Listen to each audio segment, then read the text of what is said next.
Bring your own phones to a Verizon store and you can get My Plan for our best price ever. Get exactly what you want in your phone plan and only pay for what you need. Bring your phones to your Verizon store today and get My Plan. These deals won't last. It's your Verizon. Gentle with the nail trimmers. You mustn't nip the quick. Short-staffed, Marco needs to fetch some help now. The poodle has to look like a bear. Scruffy to fluffy. He needs a groomer that will be the bark of the town. Please hold. Has anyone groomed a chinchilla before? Indeed can help him hire great people fast. I need Indeed. Indeed you do. We instantly connect you with quality candidates whose resumes on Indeed match your job description. Visit Indeed.com/credit and get $75 towards your first sponsored job. Terms and conditions apply. 80% of youth in Arizona don't drink, smoke, or use drugs. Want to know the reason why? It's you. Kids say not disappointing their parents is one of the main reasons they choose not to drink or use drugs. Visit TalkNowAZ.com because while you might worry you aren't getting through, you are. Keep it up and stay up to date about the latest Arizona drug trends at TalkNowAZ.com. This message is sponsored by the Substance Abuse Coalition Leaders of Arizona. Financial words of wisdom from Mo Ansari, president of Compact Asset Management. What areas of the market should you be in? Sitting in cash, is that the answer? If you miss this rally, how do you participate? If you do get in and the market starts a correction or a bear market, where do you get out? What kind of risk would be appropriate? Let's not sit there and let this market get away from you because the financial world is ending. Let's not bet on that because it has not done that yet, and it might not do that in our lifetime. And if you're betting on that, the odds are small that you are going to be right. The odds are very, very high that you're going to be wrong. If you want to meet with me, I will sit down with you personally. The entire team will meet with you, the relationship manager, the certified financial planner, and obviously I will sit down with you and tell you how I manage the money. If you're scared of the market, sitting in cash, missing this market, give us a call, 1-800-388-9700, 1-800-388-9700. Compact Asset Management is a registered investment advisor. Funds custodian, Fidelity Institutional Wealth Services, member FINRA SIPC. Baseball season is in full swing, and there's no better place to get in on the action than FanDuel, America's #1 sports book.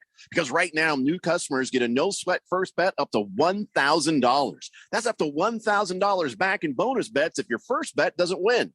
Just go to FanDuel.com/Randy1580. Hey guys, Jeffrey O'Brien here, and I'll be betting the Diamondbacks, of course. And then I'm betting against the Yankees because I hate them. I really, really hate them. So don't miss your chance to snag a no-sweat first bet up to $1,000 when you join FanDuel today. Go to FanDuel.com/Randy1580 and sign up. FanDuel, official partner of Major League Baseball. 21 plus and present in Arizona. First online real money wager only. $10 deposit required. Refund issued as non-withdrawable bonus bets that expire in 7 days. Restrictions apply. See full terms at FanDuel.com/sportsbook. Gambling problem? Call 1-800-NEXT-STEP or text NEXT STEP to 53342. KQFN Tempe. Also transmitting at K25CD Phoenix at 99.3 FM and K24EU Fallon Hills at 95.9 FM. Live from the Harmon Solar Studios in Scottsdale. 1580 and 99.3 The Fanatic. All right, people, settle down because it's time. Showtime. When does it start? Right now. 3, 2, 1. Let's get on with the show. Let's do it.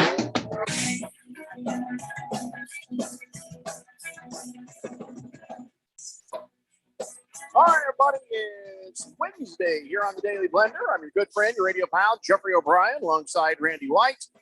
We got Keon Rose in the control room, and you guys are on the Fanatic text line, 888-368-1580, as we broadcast live in the Harmon Solar Studios in Scottsdale. And I don't want to beat a dead horse, but I was just thinking, if I was going to lose 1 foot like Deion Sanders, I'd want to lose 2. You know why? Because then you could put robot feet on both of them, and I could get decisively taller. See what I'm saying? Just make me taller. I'd go from being I've shrunk. I used to be 5'11 3/4. I've shrunk a couple of inches in my age, so I'd like to get those back. And then what the hell? Let's go a few more inches up. You know, give me kind of like Go-Go Gadget ankles or something. Yes, you're exactly right. I want Go-Go Gadget 6'4". I think that'd be enough. So that's, I mean, if I am Deion Sanders, I'm really thinking, do I need both feet? Is there some reason I have to have both feet?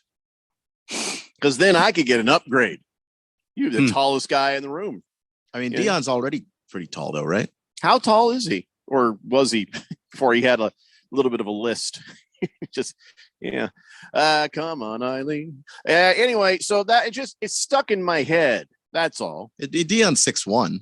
6'1". Yeah, I want to be taller than Deion Sanders. You know what I'm saying? Yeah, you were almost 6'1".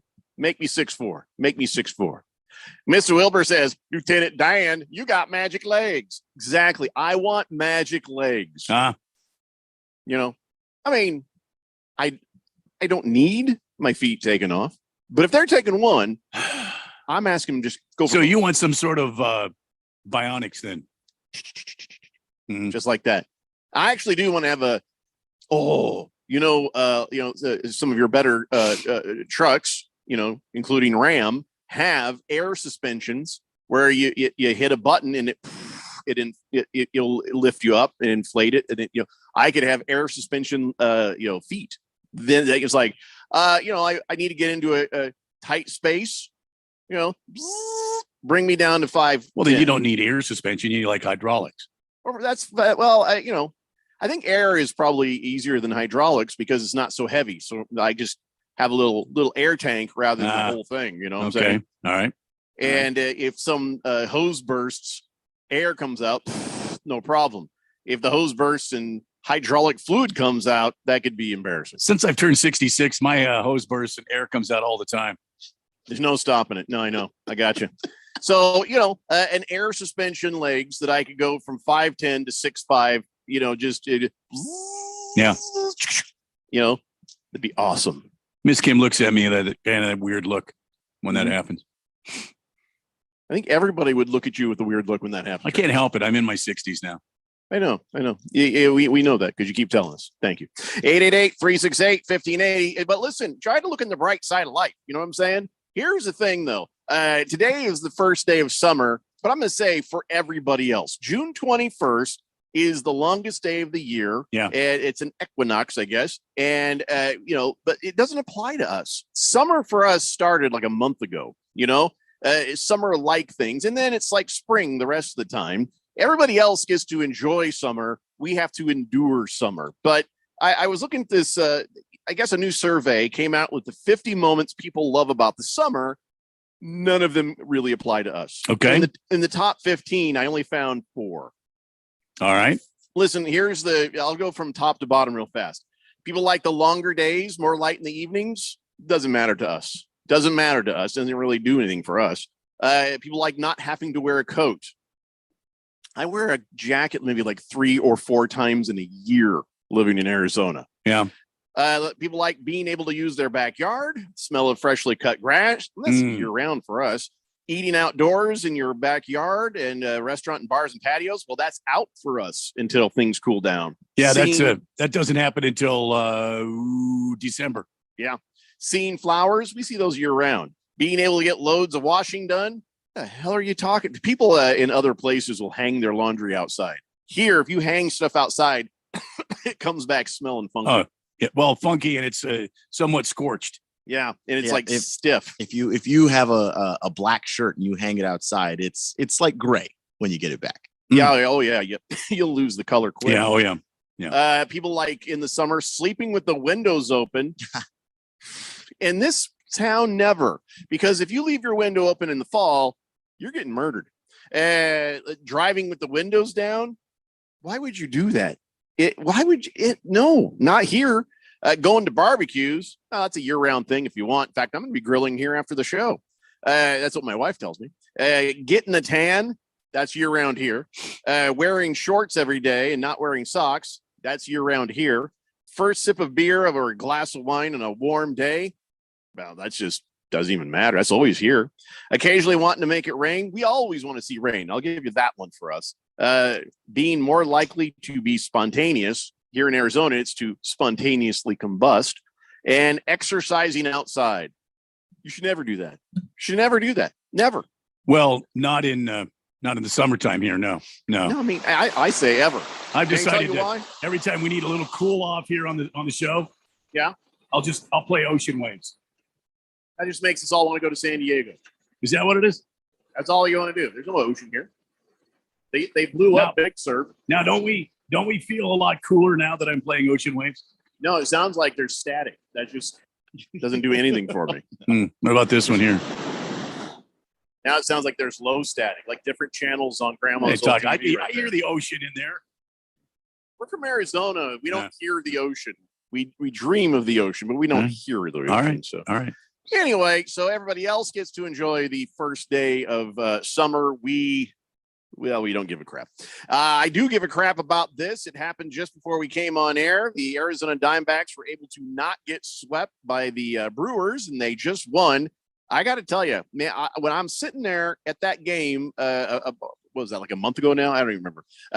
Weeks ago, and I was like, "Holy crap! This Corbin Carroll kid, he may have something." And in that point, it wasn't a home run walk off. It was just a really well placed hit it where they're not kind of hit. Yeah. That won the game for the Diamondbacks that day. Since then, he's just continued to tear it up, and he tore it up again today.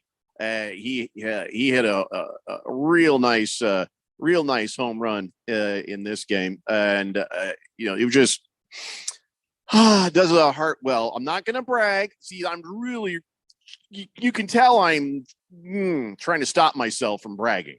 I'm trying to stop myself from bringing up the fact that we are still 4 games up over the Dodgers, 3 over the San Francisco Giants. But I'm trying not to get happy. So the Diamondbacks again avoid a sweep. They take the series against Milwaukee. They're flying to our nation's capital right now, where they'll be taking on the Washington Nationals tomorrow morning at 10:05 our time. That's a makeup game. Oh, for some reason I thought Milwaukee had 2 wins on us. No, we won the first game. They won the second game, and then we won I thought today. we'd lost both. Oh, that's even better. And then we leave the nation's capital after that game, and we fly to San Francisco for 3 against the red damn hot Giants this weekend. So we have to be buying, right? We have to be buying.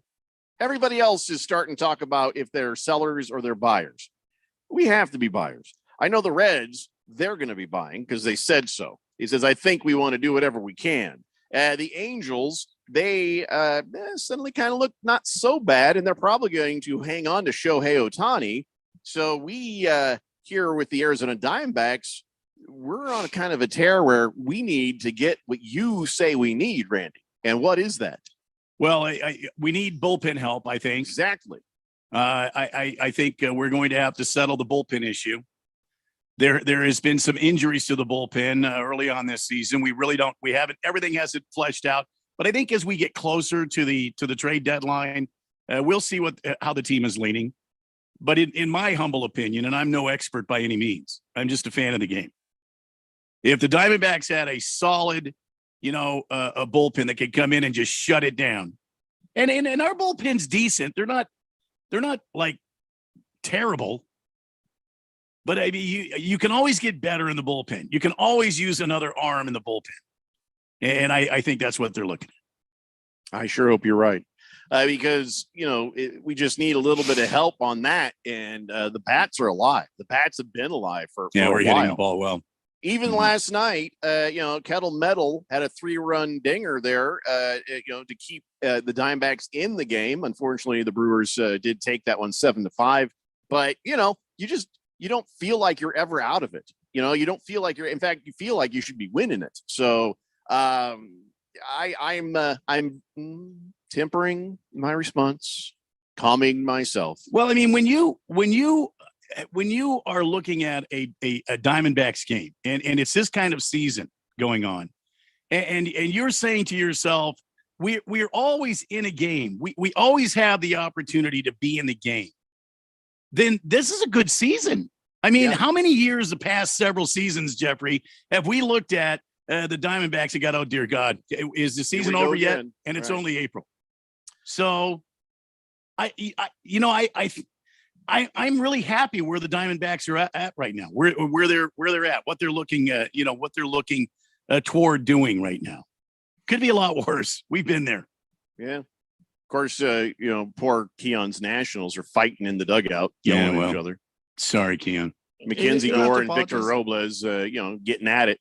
Yeah, and I think that's just frustration from the season for them. But you don't have to apologize to me. They're actually slightly better than I thought they were going to be at this particular point. They blew that team up. Like they blew the team up. Yeah. There was nobody there. We knew there was nobody there, and they're playing like there's nobody there. They've got a bunch of young guys that try real hard, and so I can watch that. I can at least go, okay, these guys are giving effort, but that's about all I can say. As long as they're trying, that's all you can ask for. Today, I'm going to ask for the Dodgers to lose a game. They won a game yesterday, or else we'd be 5 games up on them right now. Yeah. So, that's all you can ask for. But anyway, so what do you guys think? All right. Do you think the Diamondbacks, now, when we say they're going to buy, how do we buy? How do you go and get? What do you need to do? Because do we have draft picks that are even attractive? Do you have just financial considerations? What do the Diamondbacks have to do to go get some bullpen help? Well, there's trade. There's also your minor league. What do we have to trade? Well, we've got one of the best minor leagues in all of baseball. If you ask anybody inside the industry, they'll tell you Diamondbacks farm system is chock full of young talent. And so other teams are going to be out there, like I don't know, a St. Louis or somebody like that always loves to get young talent on their team. And St. Louis, by the way, might be one of the where you can go get a bargain on a veteran pitcher. Go to St. Louis and pick out of their bullpen, or go to Chicago and pick out of their bullpen. Some of those places, but they're going to want something in return. And generally, it's your young talent. So Mike Hazen has got to draw the line, like, where do we stand? What can we live without? And what can we compete with? And who do we want to deal and bring in? Who would be, we've got to have to be sensible about the way we go about this trade deadline. Right. We need to look for value, and we need to look for effectiveness. Randy, so basically, you're saying we need to be like John Belushi and the Blues Brothers sitting in the restaurant going, "How much for your children? How much for your children?" Yeah.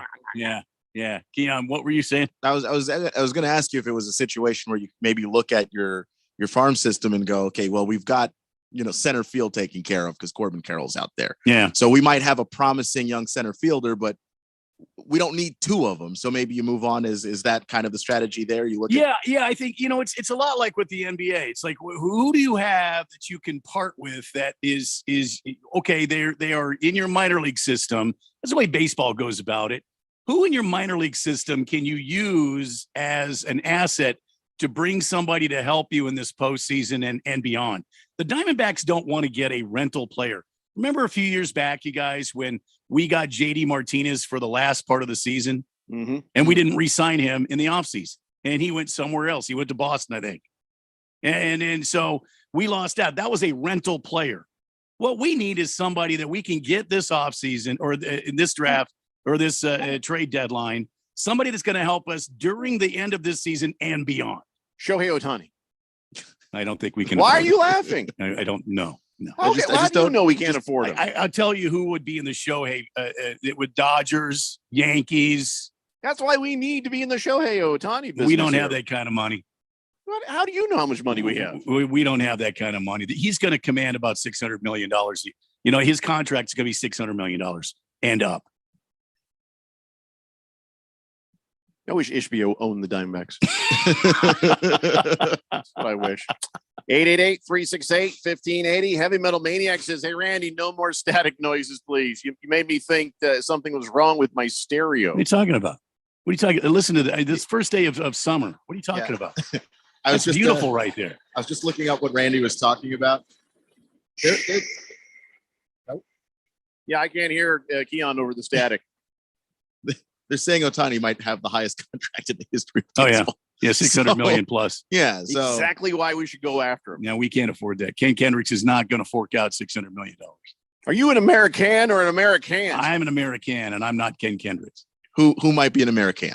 No, he's very much an American. All right, fine. Well, he doesn't have $600 million. I'll tell you that much. Even if he had, he wouldn't use it on one guy. Yeah. CK says, "Good afternoon, fellas. Randy, bear me. Jeffrey, avoid the sweep. We won the series, bozo." Well, excuse me, CK. For some reason, I thought we lost the other game. Bozo's dead, and he hasn't been around for a long time. And CK, quite frankly, Jeffrey looks nothing like my childhood hero, Bozo the Clown. I'm going to come up with what CK stands for, and you're not going to like it.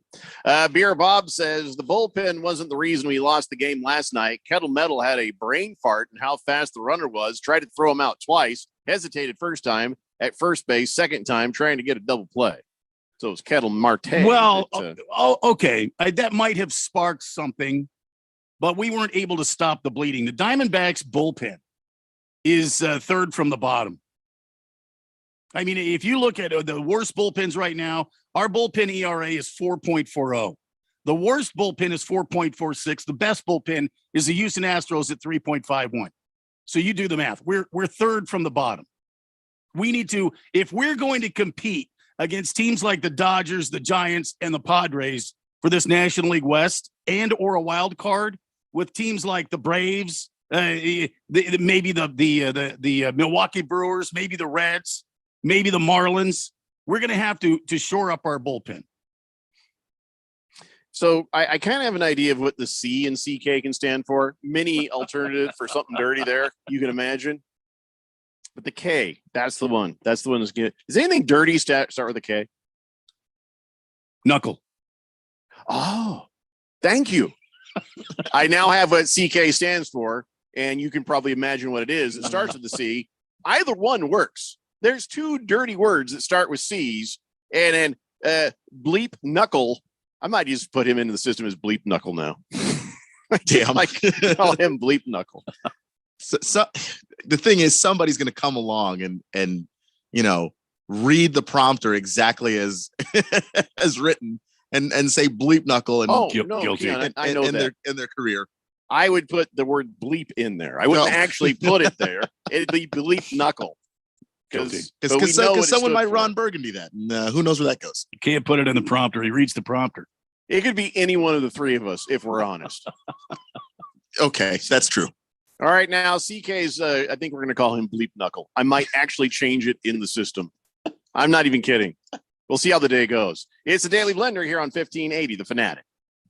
This is Brent Musburger's action update on 1580 and 99.3 The Fanatic. Juice Reel, the betting intelligence tool that's making better bettors. Open the App Store and get your hands on Juice Reel. Start betting smarter. Juice, R-E-E-L. Juice Reel. Now, here are the latest lines from my guys in the desert. Games in Major League Baseball tonight. San Francisco hosting San Diego. The Giants getting a run and a half, minus 162. The Padres minus a run and a half, plus 134. On the money line, Padres minus 116. Giants minus 102 and an over-under of 8. Angels facing the Dodgers tonight in Anaheim. The Angels minus a run and a half, plus 132. The Dodgers minus 160 on the run line, getting a run and a half. On the money line, the Dodgers plus 124. The Angels minus 146. The over-under is at 9. I'm Tony Desiri with your VSiN Action Update on 1580 and 99.3 The Fanatic.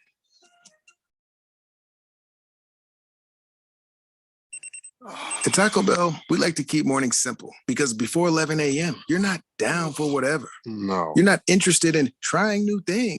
No. You want a breakfast that's toned down and delicious, like the Breakfast Crunch Wrap with fluffy eggs, sausage, melty cheese, and a crispy hash brown and a grilled tortilla. I want to eat that. See? You may not be a morning person, but it's morning, and you're a person. Taco Bell breakfast, served until 11 a.m. At participating Taco Bell stores during breakfast hours only while supplies last. For the latest from the world of golf, tune in every Saturday morning from 6 to 8 for the Golf Shop Radio Show, presented by PlayGolfMyrtleBeach.com, the golf capital of the world. Hosts Mark Greenhelch and Matt Blanchard talk golf from tee to green and everything in between. If you like golf, you're going to love Golf Shop Radio. Before you tee up, drop on in. Welcome to the Golf Shop here on 1580 and 99.3 The Fanatic. Gentle with the nail trimmers. You mustn't nip the quick. Short-staffed, Marco needs to fetch some help now. Poodle has to look like a bear, scruffy to fluffy. He needs a groomer that will be the bark of the town. Please hold. Has anyone groomed a chinchilla before? Indeed can help him hire great people fast. I need Indeed. Indeed you do. We instantly connect you with quality candidates whose resumes on Indeed match your job description. Visit Indeed.com/credit and get $75 towards your first sponsored job. Terms and conditions apply. Would you like to access some of the equity in your home without refinancing? No reason to refinance and lose that great low rate that you have on your current mortgage. Desert Equity Lending can get you the home equity line of credit you've been looking for. It's fast, it's easy, and it may not even require tax returns. That's right. We can use bank statements to qualify you. Most banks require at least 2 years of tax returns and many other supporting documents. When the big banks say no, we say yes. You can have your home equity line in as little as 15 days. We have a simplified process that helps get you a home equity line of credit in half the time using half the documentation that the big banks require. It's never been easier. Call now, 602-509-3000. That's 602-509-3000. Find out just how easy it is to get a home equity line of credit without jumping through all the hoops at a big bank. Call Desert Equity Lending at 602-509-3000. 602-509-3000. Desert Equity Lending MV 0906989 NMLS number NMLS 1733669. Conditions and restrictions apply. There's a storm coming, crackling with lightning, pounding with thunder. A storm that crosses all borders and oceans. This is the NFL. Coming this fall, experience all the regular season games, playoffs, and the ultimate prize. Super Bowl 58, live from Las Vegas. The NFL returns to 1580 and 99.3 The Fanatic, your exclusive home for the NFL and Super Bowl 58.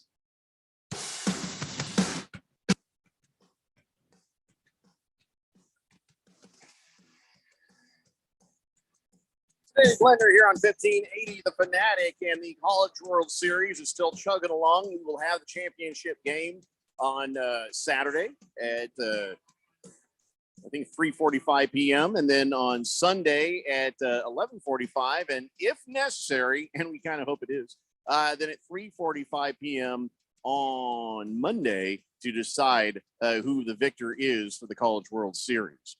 During the break, Bleep Knuckle texted in something that would get him punched out if I was sitting there across from him. He's a little salty now, I think, about his new nickname. And Radio Ron says, who cares about Bleep? I'm waiting for the daily cease and desist letter from the real Brooks Koepka's lawyer.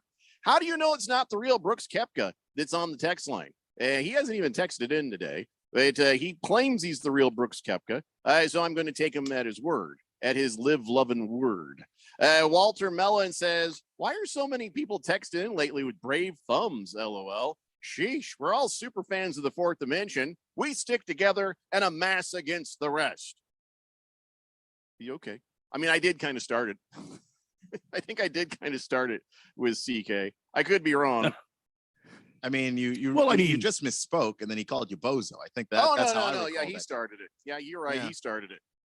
Bleep Knuckle. Anyway, so I've got a bunch of non-football sports right here, a stack of stuff that we got to cover before we get to actually talk about some NFL football. So let's get moving on this. This news broke just before the show started, but it's been 30 minutes, so don't worry about the breaking news thing, Randy. The Celtics, I guess, are working on trying to get Kristaps Porzingis for Stinky. How do you say his name again? From the Wizards. Kristaps Porzingis. Porzingis. Definitely Zuniga. Porzingis. I don't know what it says. Unicorn. That guy. Mm-hmm. And so what is it going to take to get Kristaps Porzingis on the Celtics? Wait a minute. He'd have been good on the Suns, right? Why can't we just go over there and just take all the players like a garage sale? I have no idea, because the Wizards are giving them all away like a garage sale. So I just figure, if anybody was going to make a move, and I think, with the Ayton deal, for a team like the Wizards that they're clearly tanking, and Porzingis is already out the door anyway. He kind of did the Wizards a solid by going through the sign and trade. The Suns could have been in on that if they were willing to move Ayton, and I think that Washington would have bitten on it clearly, because they took Marcus Smart back. They got a couple of second round picks, and then of course the Clippers were involved in the trade too. So they ended up getting Marcus Morris. You don't want Marcus Morris.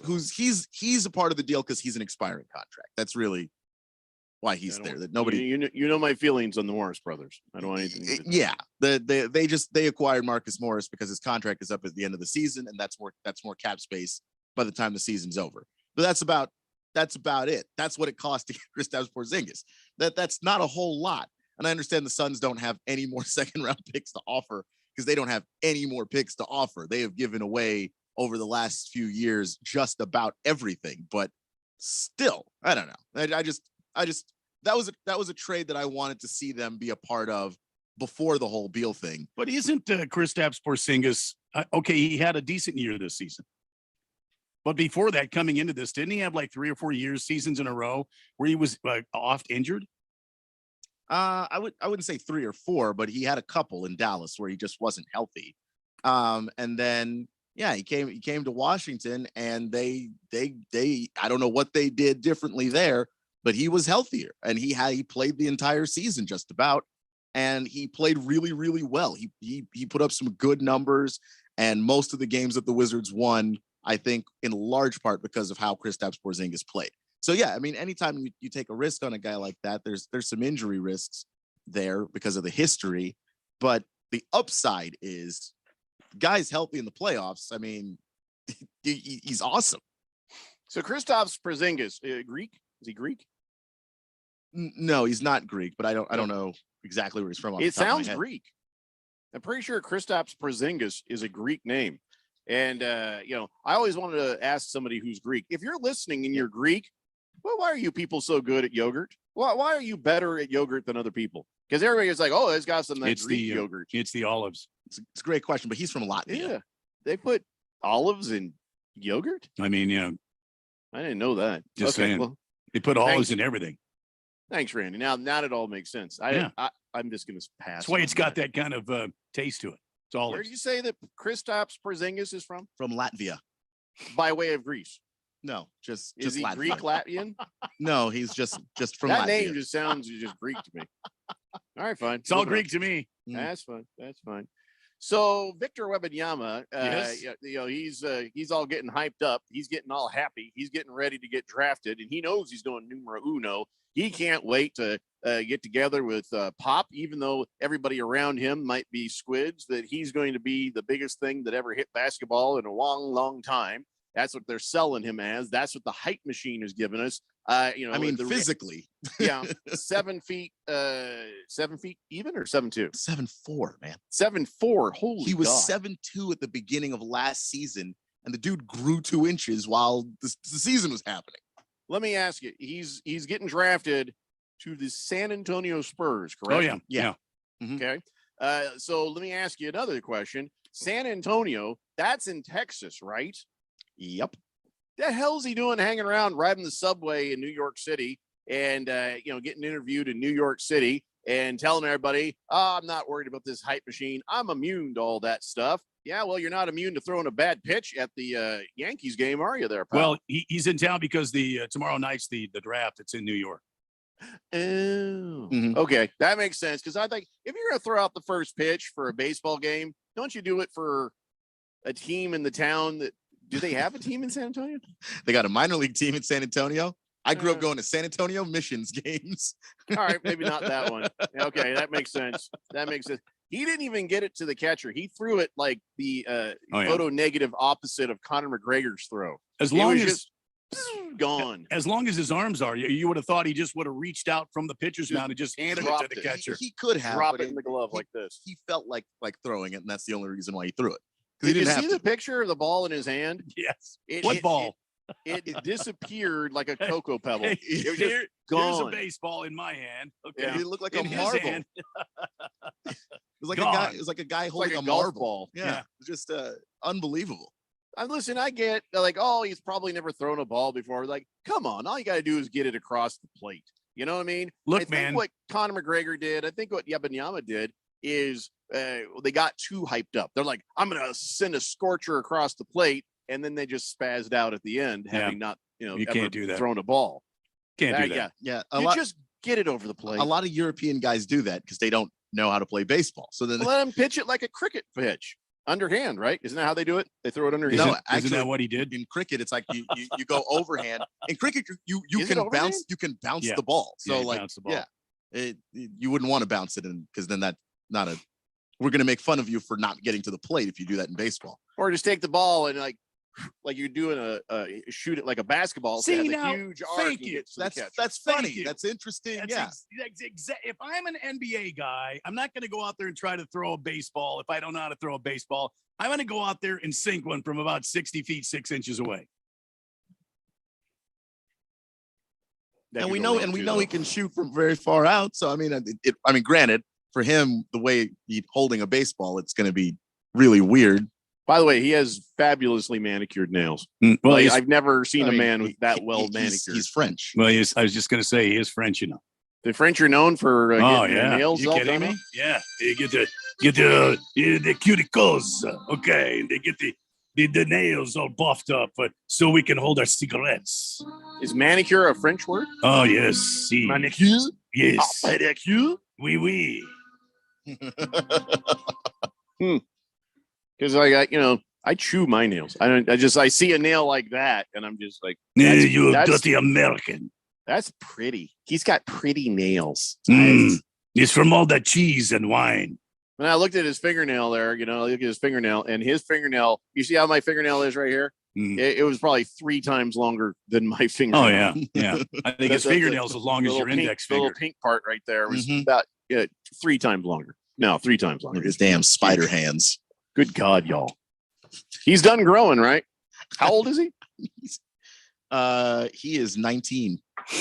He might get even another inch taller. He probably could. He probably could. See, if I'm the Yankees, I give him a basketball and I send him out to the mound. I don't give him a baseball. A basketball that is painted white with little stitches to look like a baseball. He's a basketball player, man. Just let him go out there with a basketball. I've seen him with the basketball too. He probably could have just pitched that one. Yeah, but by the way, he's French, so I think we're supposed to not like him now. Oh, absolutely. We're not supposed to like the French. Yeah, we're supposed to hate him. Yeah, he's the French. Yeah, he's just going to give up. He's going to surrender I every quit. playoff game. I quit in the If he name doesn't of the come out Queen. Smoking a cigarette in the first game he plays, he's not French. No, I say time out. I don't think Tony Parker did a whole lot of cigarette smoking. I don't think if you're an NBA player, it applies to you. I did not ask to be here. You asked me to be here. Blowing smoke in Pop's face as his face turns redder and redder. Maybe I play, maybe I do not play. You bourgeois. You say Tony Parker didn't smoke many cigarettes? I bet he did after him and Eva got together. There's a hell of a lot of smoking going on. For as long as that lasted, yeah.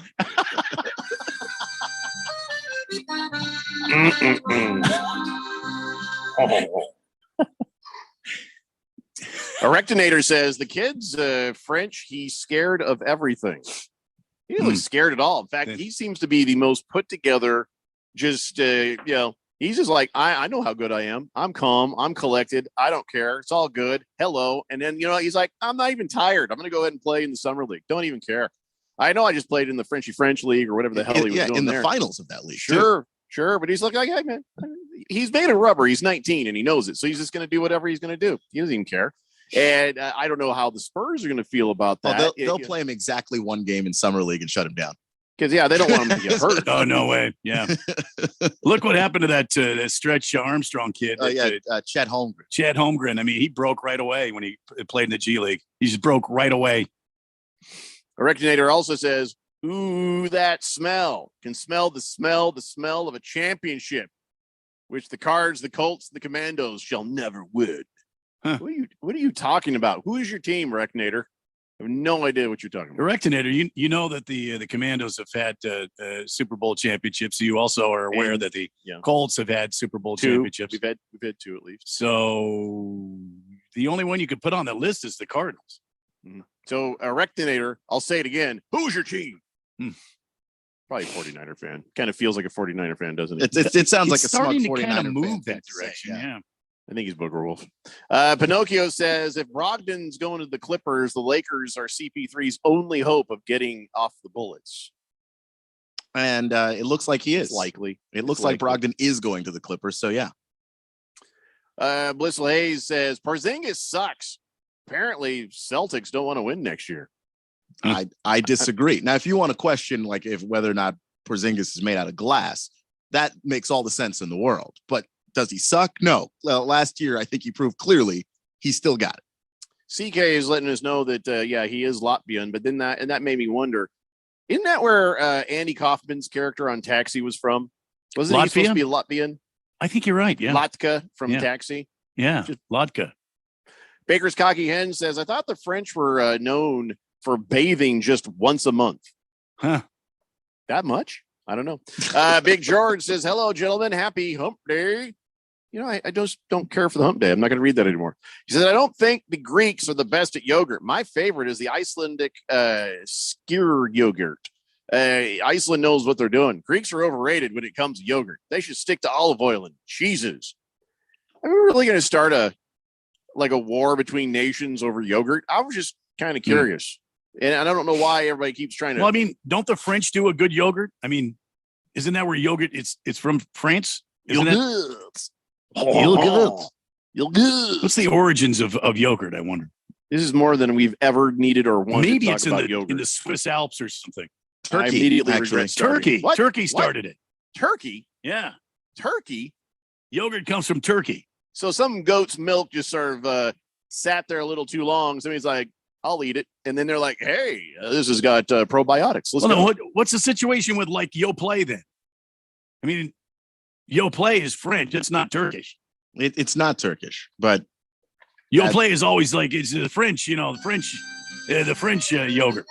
Is I bet French that's near what Turkey? That's I feel what like this it might guy Wembanyama. That's what he eats every day. I'm also trying to figure out where Latvia is. So Latvia. I have to bring up a map during the break. I think you got to go to Germany and then hang a left. No, that's not even close. It's near Moscow, actually. It's just south of Finland, and it's near Belarus. It's north of Poland, if that gives you the coordinates. Germany is, they don't even have Germany on them. Oh, there it is. There's Germany. Germany got small for some. Oh, that's right. Anyway, so there's a reason Germany. Yeah, it says something we happened. won the war. That's like right. 5 years, something happened, and then Germany was much smaller than they used to be. Yeah, they used to be huge on some old maps on the History Channel. And Rectinator says, "Yep, the French are smelly and they run scared." CK says, "We know Rectinator's favorite personality is Sir." All right, enough of this nonsense. We have to take a break. When we come back, we're still looking for who can we get for the Phoenix Suns? Who can we plug into some stuff? And a name has just come up, maybe a couple that might actually be potentials. Let's talk about that when we come back. It's the Daily Blender here on 1580 The Fanatic.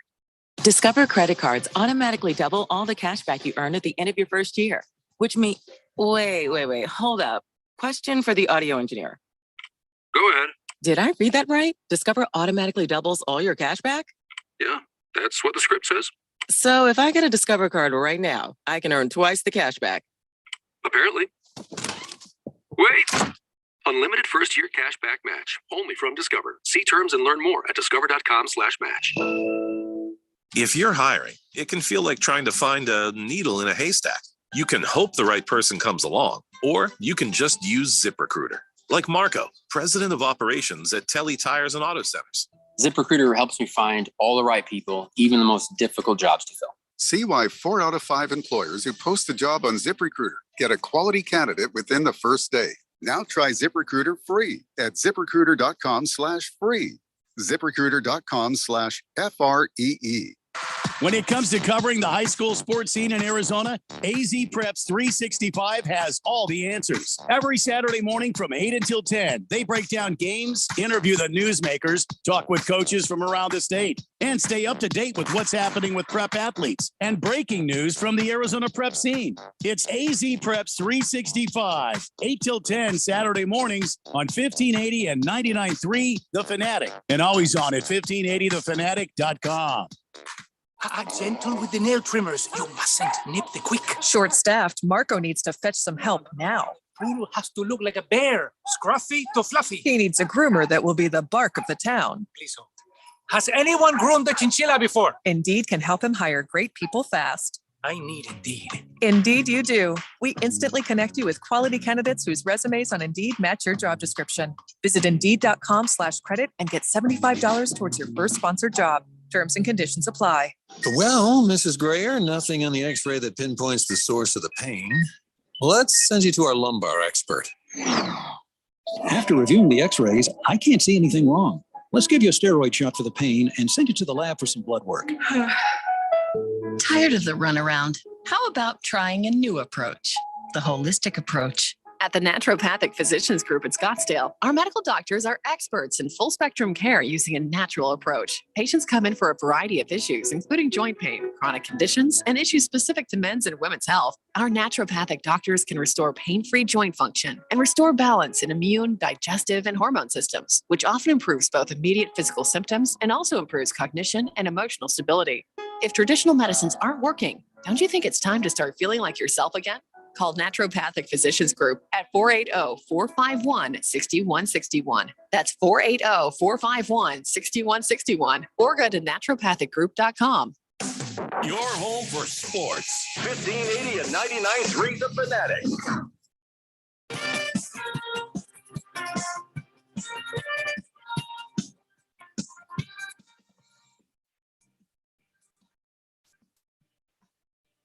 Hey, Blender here on 1580 The Fanatic. I just tweeted up onto the Twitter what I imagine, my hydraulic legs would look like if I had my feet cut off like Deion Sanders, and then I got adjustable things. It would take me from 5'10" to 6'4", just at the push of the button. And yes, if you're wondering, when you see this picture on the Twitter, I would absolutely fight the monkey. Go see it at Radio Pal 1580. I know you don't expect that suddenly there's going to be a monkey fight when you're talking about getting the go gadget legs like we've been doing. But no, here we are. See my Twitter. I see what you're talking about. Yeah. Look at that. Absolutely fight the monkey. Are those hydraulic legs though? Well, I said I imagine. So it's like right there, he's all down short, so he can give the monkey a fair fight, I think. And then you push a button and you go all the way up there. Yeah, it seems like those are more pogo stickish. Oh, I know. But I'm imagining. Those are the hydraulic. What are the legs. things in the background? They look like some sort of I don't know. They look like odd placed bicycles in the background. Are the monkeys part of a circus that you have going on here? No. See that? Okay, so if you must know, that fella right there is a double leg amputee railway signalman named James Wild. Okay. And that monkey there is his pet and his assistant, Jack Baboon. And this is a picture from Cape Town during the 1880s. And I guess he purchased this baboon in 1881, trained him to push his wheelchair and operate the railway signals under his supervision. So those are railway signals and levers and stuff. Oh, okay. All right, then. I just saw that. I saw this photograph. I'm like, oh my gosh.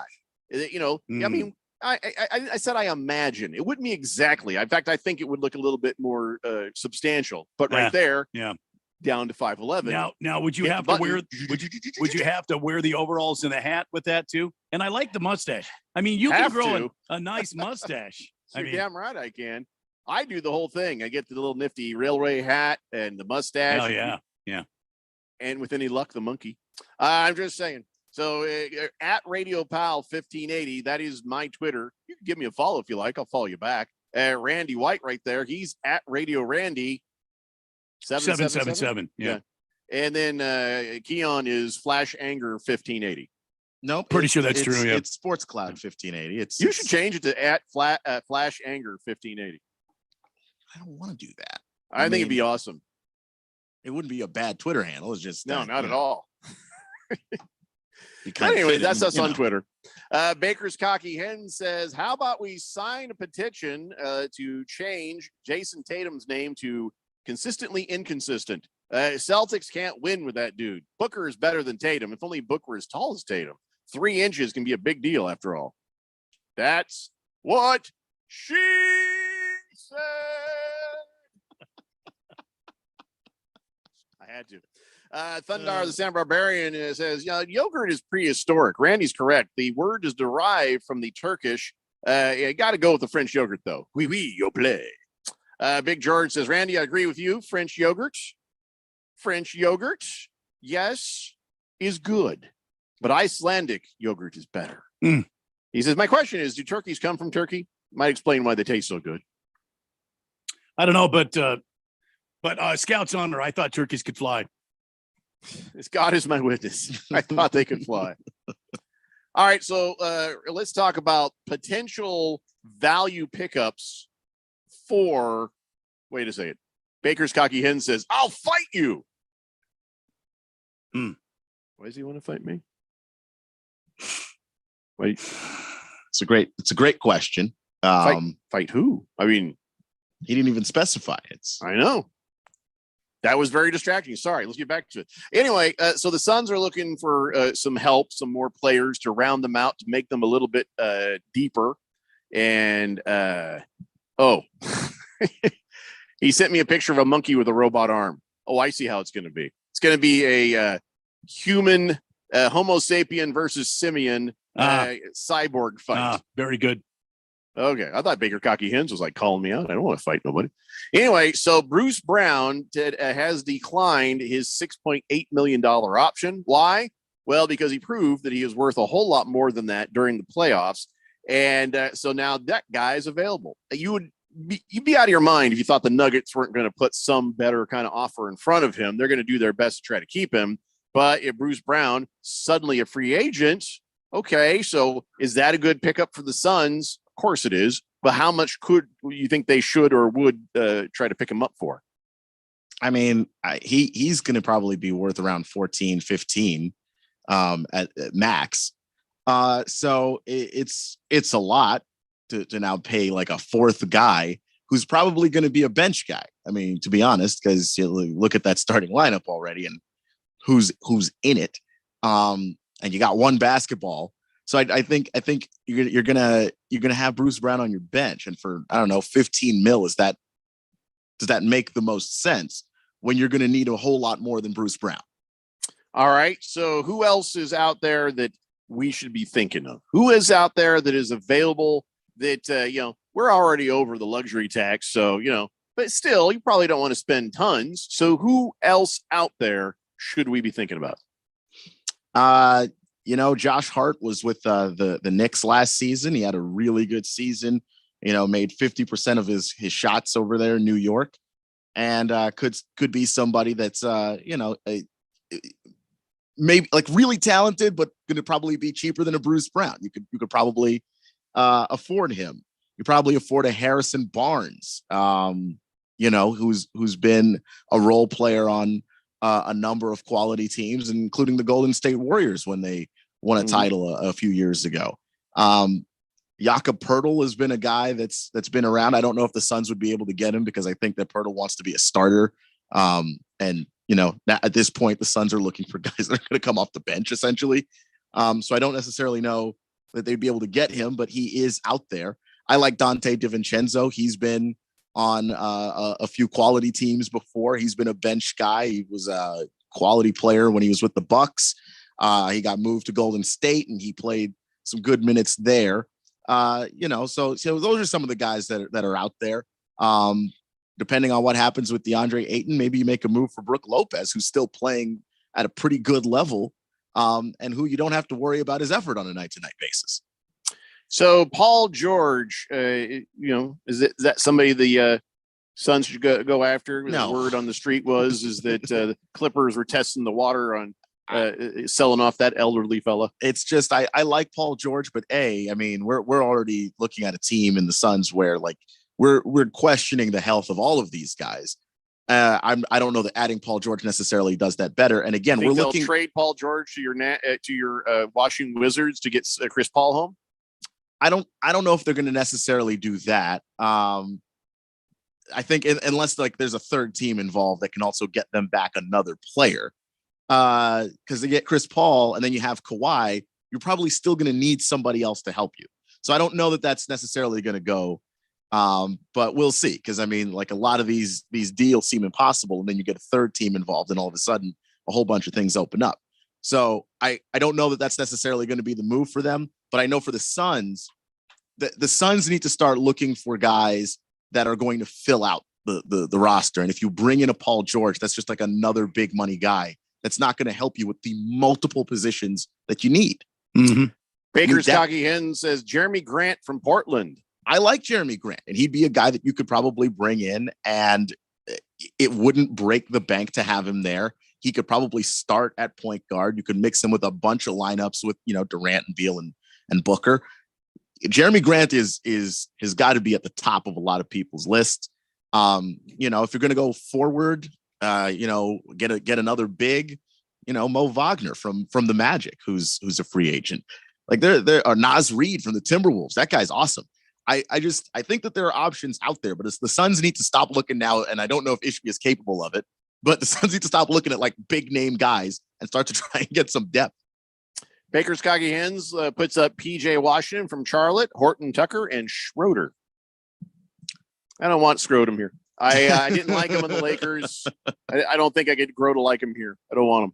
No, thank you. He's a good defender though. And he's another guy who's going to show up and more or less know his role on the team. He's not going to try and take over a basketball game, because that's what you really need, is somebody who's going to be okay with the fact that, hey, you might take 4 shots a night, if that, with the guys that we have shooting the basketball. And you're just going to have to be cool with that. Yeah, and know that your time might come, and when it does, you better be ready. SOL says, isn't it time for some static?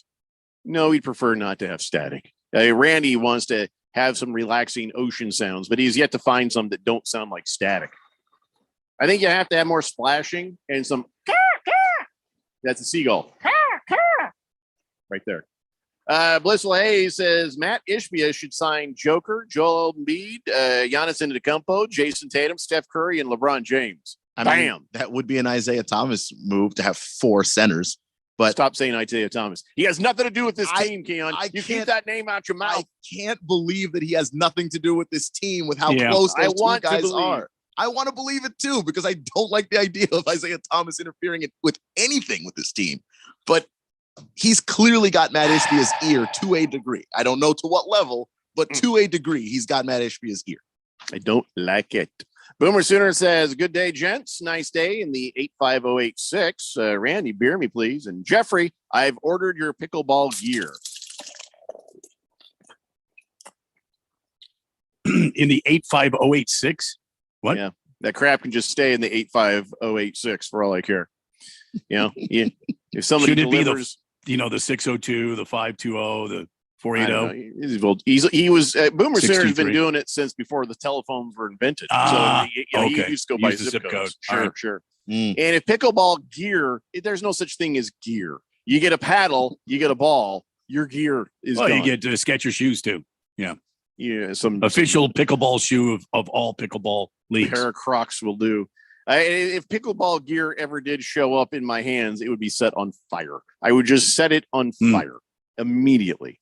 Just like that guy. But somebody was asking me if this people send me clips all the time, and I don't know where it went to, but some dude on the ESPN was on a show with Greeny, and somebody brought up a snake or something for some reason. And this guy just went off and said, man, I got a snake once and I tortured it. I set it on fire. Just let all the other snakes know they shouldn't come around. You should do the same thing. Get some gasoline. And everybody on the set was just kind of like, what? Yeah. I don't watch the ESPN, but I love that guy. I don't know who it was, but it was amazing. Because I'm not going to torture an animal, but I will blow away a rattlesnake if it's not at my house. Oh, easy. Yeah. I'm not going to try to catch it. I'm not going to make a phone call. I'm going to start shooting. It is exactly what I've done in the past. My animals, my children, my family, I'm not waiting for, Kai, can you come pick up a snake? No. Blam! Problem solved. That's the way it goes. But I don't think I'm going to take it, pour gasoline on it, and set it on fire just to make a point. I just also don't think that snakes reason on that level. Like, I just don't think that snakes are going by going, oh, bleep, look at what they did to Rodney. Never mind. And then they're just not coming back around. So other snakes are named Rodney? I got to tell you, Rodney sounds like a snake. That sounds like a snake name. Yeah, that's a well-named snake right there. Rodney. Sure. It's the first name that popped into my head. No, it actually fits. I mean, if I ever have a snake, I'm naming it Rodney. I will never have a snake. So me either. Did I tell you this story? I think I've told the story. My son, who's grown now, when he was like 13, somebody gave him a boa constrictor, and he had like a little habitat for it. He accidentally left the heater on, and then he came back from school to a stinky dead snake. I've never been happier. I mean, I felt bad for the snake, but I also didn't want that thing getting out and killing my child. So it wasn't at my house, so it was okay. It was at the house where I sent the drum set. Nice. Yeah. And we got a lot more basketball to talk about, everybody. So why don't we come back and keep going? And sooner we get through all this basketball and all these other random sports, we can talk some NFL. We'll see if there's anything new about them peoples in the Titanic submarine and whatnot. It's a Daily Blender here on 1580, The Fanatic. If you have an IRA or 401k, please listen closely. My name is Jason Hansen. I'm a former CIA officer and New York Times bestselling author. Throughout my career, let's just say I've been in some hairy situations. And I believe right now, the biggest threat facing Americans is they need to protect their wealth, which is exactly what I'm doing for my wife and 6 kids. And I believe the ultimate safe haven is physical gold and silver. You can protect your hard-earned retirement assets with a tax-free loophole that allows you to convert your retirement into physical gold and silver. The folks I use are Advantage Gold, and believe me, I've investigated the heck out of all types of people. Advantage Gold is the nation's highest rated gold company. They have the best process, pricing, and service. If you want to get your free gold and silver investment kit, please contact Advantage Gold right now, and you'll see how easy it is to protect yourself with precious metals. Call 800-900-8000. That's 800-900-8000. 800-900-8000. Advantage Gold is not an investment advisor or a tax advisor. Consult with your financial advisor before investing. Call 800-900-8000. Next up, straight talk from Doug. Ever notice that saying no offense is offensive? Like, no offense, but you're overpaying for your wireless. See? Offensive. That's the Straight Talk talking. Get unlimited plans as low as $35 a month from Straight Talk on America's most reliable 5G network. Available at Walmart and Walmart.com. On the $35 plan, first 10 gigabytes data at high speed, then 2G speeds. Refer to the latest terms at StraightTalk.com. Based on most first place rankings, Root Metrics, second half 2022 assessments of 125 metros. Experiences vary, not an endorsement. At Taco Bell, we like to keep mornings simple because before 11 a.m., you're not down for whatever. No. You're not interested in trying new things. No. You want a breakfast that's toned down and delicious, like the Breakfast Crunch Wrap with fluffy eggs, sausage, melty cheese, and a crispy hash brown and a grilled tortilla. I want to eat that. See? You may not be a morning person, but it's morning and you're a person. Taco Bell breakfast, served until 11 a.m. At participating Taco Bell stores during breakfast hours only while supplies last. Discover credit cards automatically double all the cash back you earn at the end of your first year, which means, wait, hold up. Question for the audio engineer. Go ahead. Did I read that right? Discover automatically doubles all your cash back? Yeah, that's what the script says. So if I get a Discover card right now, I can earn twice the cash back. Apparently. Wait. Unlimited first year cash back match. Only from Discover. See terms and learn more at discover.com/match.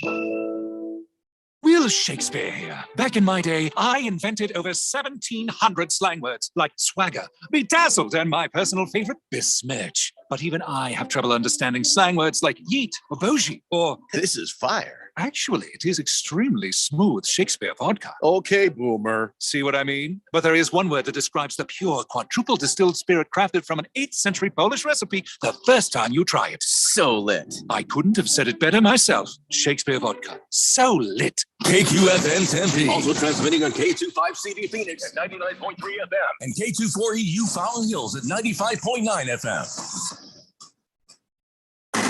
All right, people, settle down because it's time. Time for what? Showtime. When does it start? Right now. 3, 2, 1. Let's get on with the show. Let's do it.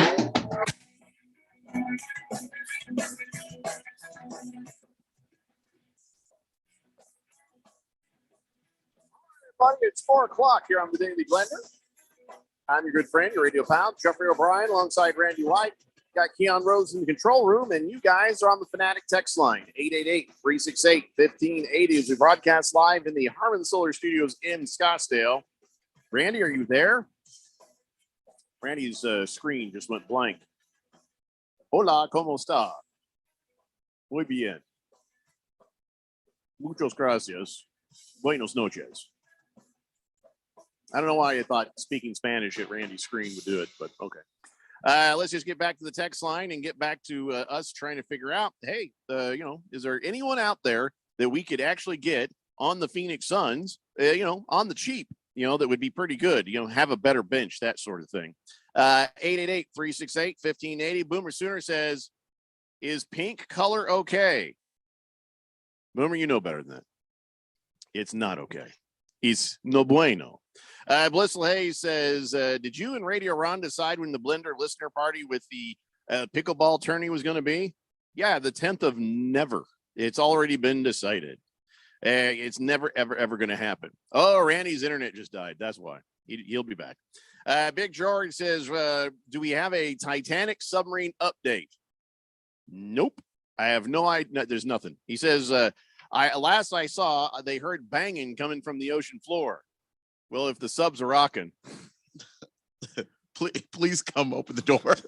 Yeah, it's not that kind of banging. So yes, please come get us. Twidiot says, new texture nickname, Rodney the Snake. I like it. That'd be kind of cool. It. And all right. So, by the way, can I just tell you, Michael Malone is a weirdo.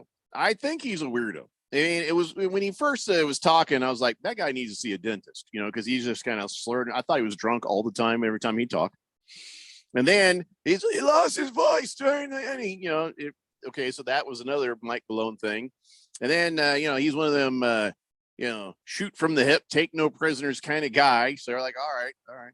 And so, he wins the championship with the Nuggets, and he's partying. He's guzzling Fireball, on the parade. And he's promising that they're going to run it back, that kind of thing. And you're like, this dude seems less like a coach and just more like a fan. You know what I mean? Just like some crazy fan. And he really helped to make my point, because to celebrate the championship, he went and got a tattoo.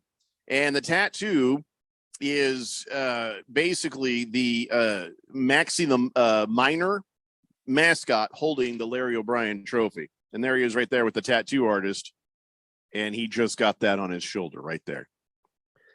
And Rex Ryan got like Jets tattoos and all sorts of weird tattoos. And then all of a sudden he got fired. It's like, you know how painful that is to erase that? I mean, pretty painful, but for him, even if he gets fired, it's a fact that he was the Nuggets coach when they won their first ever title. But you got to admit, that is a big Maxie the Minor tattoo on his shoulder. It is. How about you just, I don't know, get the Larry O'Brien trophy as your tattoo and celebrate it that way, just in case. There's a guy who's drinking and not thinking. You know what I mean? He's drinking, not thinking. And he's someday going to really probably regret. I don't know if he will. I just think that's a he's going to be the Nuggets coach for a while, because Murray's going to be there for a while and Jokic is going to be there for a while. Well, how about you just like make it like you hold like a picture of you holding the trophy, that way you get fired. Hey, right here. That's why you need to listen to me. Just wear that tank top to practice every day. Hey, right here. I mean, unless he just goes full Bob Huggins, though, he's always going to be known as a Denver Nuggets coach. You never go full Bob Huggins. Yeah, I think with the Rex Ryan thing and tattooing Jets on himself, he didn't do anything. He didn't accomplish anything. That's the reason why that tattoo has regret written all over it. Where you have Michael Malone, this is fresh off a championship. Like, it could age poorly. It could wind up looking bad. Speaking of aging poorly, he's younger than me. That's not a man that's taking care of himself. No, and I haven't either. But I feel like I look younger than Michael Malone. You do. So I think that's pretty obvious. I'm not going to lie. I thought Michael Malone was much older than you. I feel pretty good now. That dude's 51. I'm 52. All right. Bruno Baller says 51 for him. No. Rodney Rowdy Viper. Oh, that's not bad, Bruno Baller, for his snake name, Rodney Rowdy Viper. You sound like Scooby-Doo trying to say something. I don't know. Rodney Rowdy Viper. Hamilton Porter says, also from our conversation yesterday about idiots fighting animals, did you hear about Tyreek Hill's agent? What? I know I did not hear about the agent. Somebody's gonna have to look that up, and then we can figure out your joke. He says, did I already read this? He said that Suns could probably get Dwight Howard on the cheap. No, I don't think you read that. And yeah, and anybody could get Dwight Howard on the cheap. And honestly, I think that Dwight Howard still has like something in the tank. If you need him to be a bench guy, yeah, Dwight Howard is probably fine. And as far as like human beings who were able to push Jokic around, Dwight Howard is on the very, very short list of people who've been able to do that. Baker's Cocky Hen says, can't wait to see the movie on the Titanic sub. Has to be uncomfortable being stuck in there with Rose and Leo going at it all the time. But I don't think they'd be part of this. The ghosts might be a part of this, but they wouldn't be a part of this.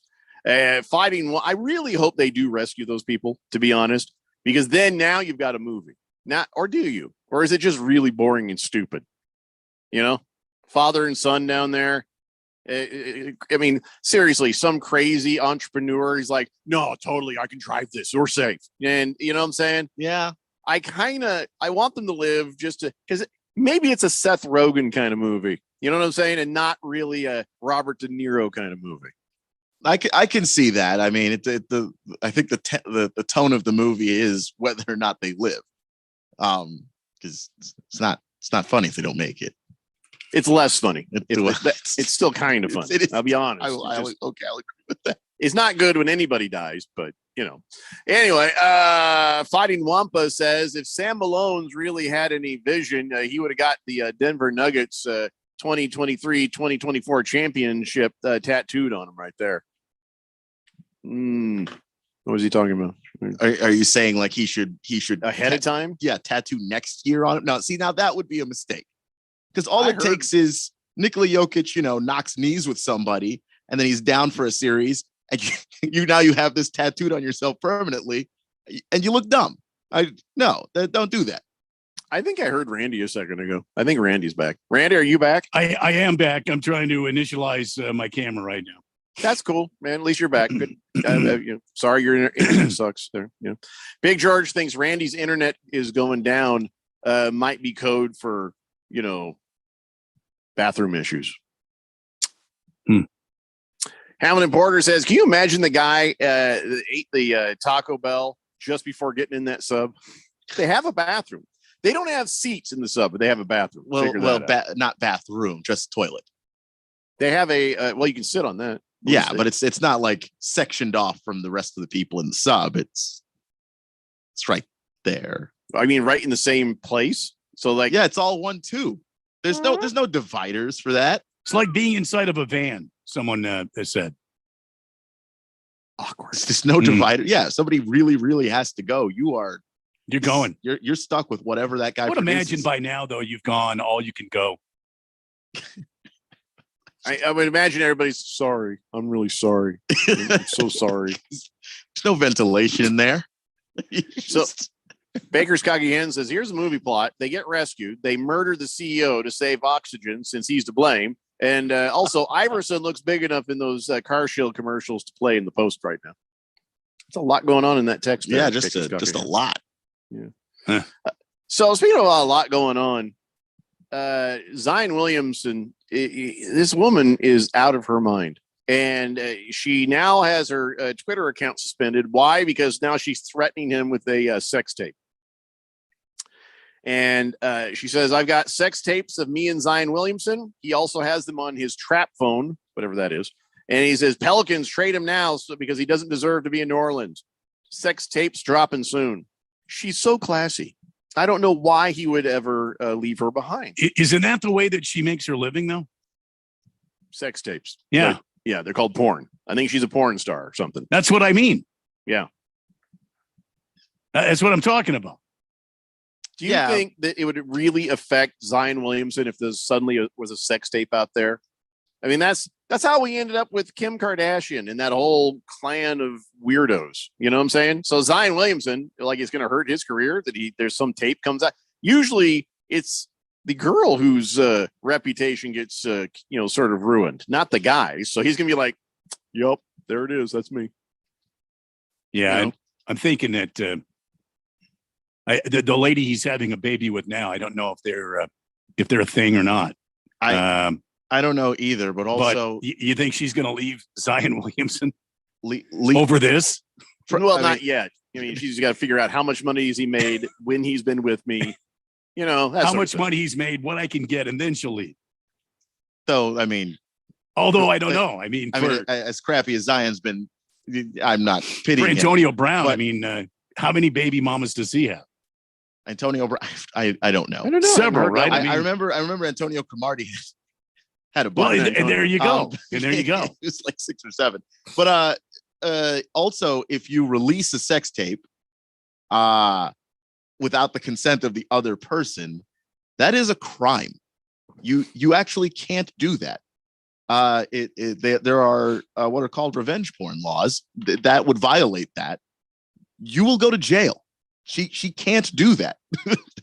And I think someone should tell her before she basically gets herself. Don't tell her.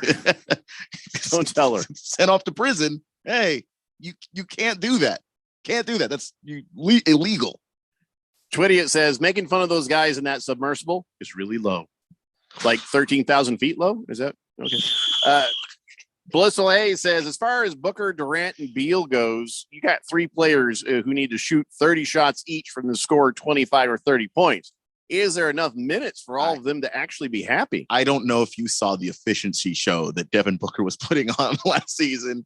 There's no way all of those guys need 30 shots to score 25. What human beings have you been watching in those jerseys? Because like Durant, especially Durant and Booker, Durant not so much once he got healthy last year, but extremely efficient. I'm assuming like Durant's going to get back to peak Durant at over a course of this offseason.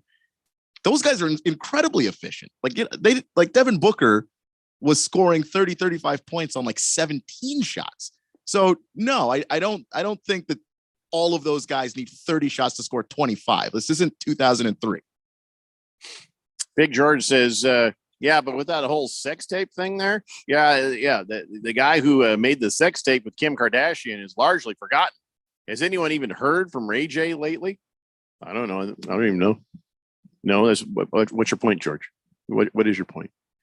I think they only remember the girl. Yeah, I think that's what George's point is. Like, no one's going to remember that Zion was even involved in this, really, because Zion's just going to be dope.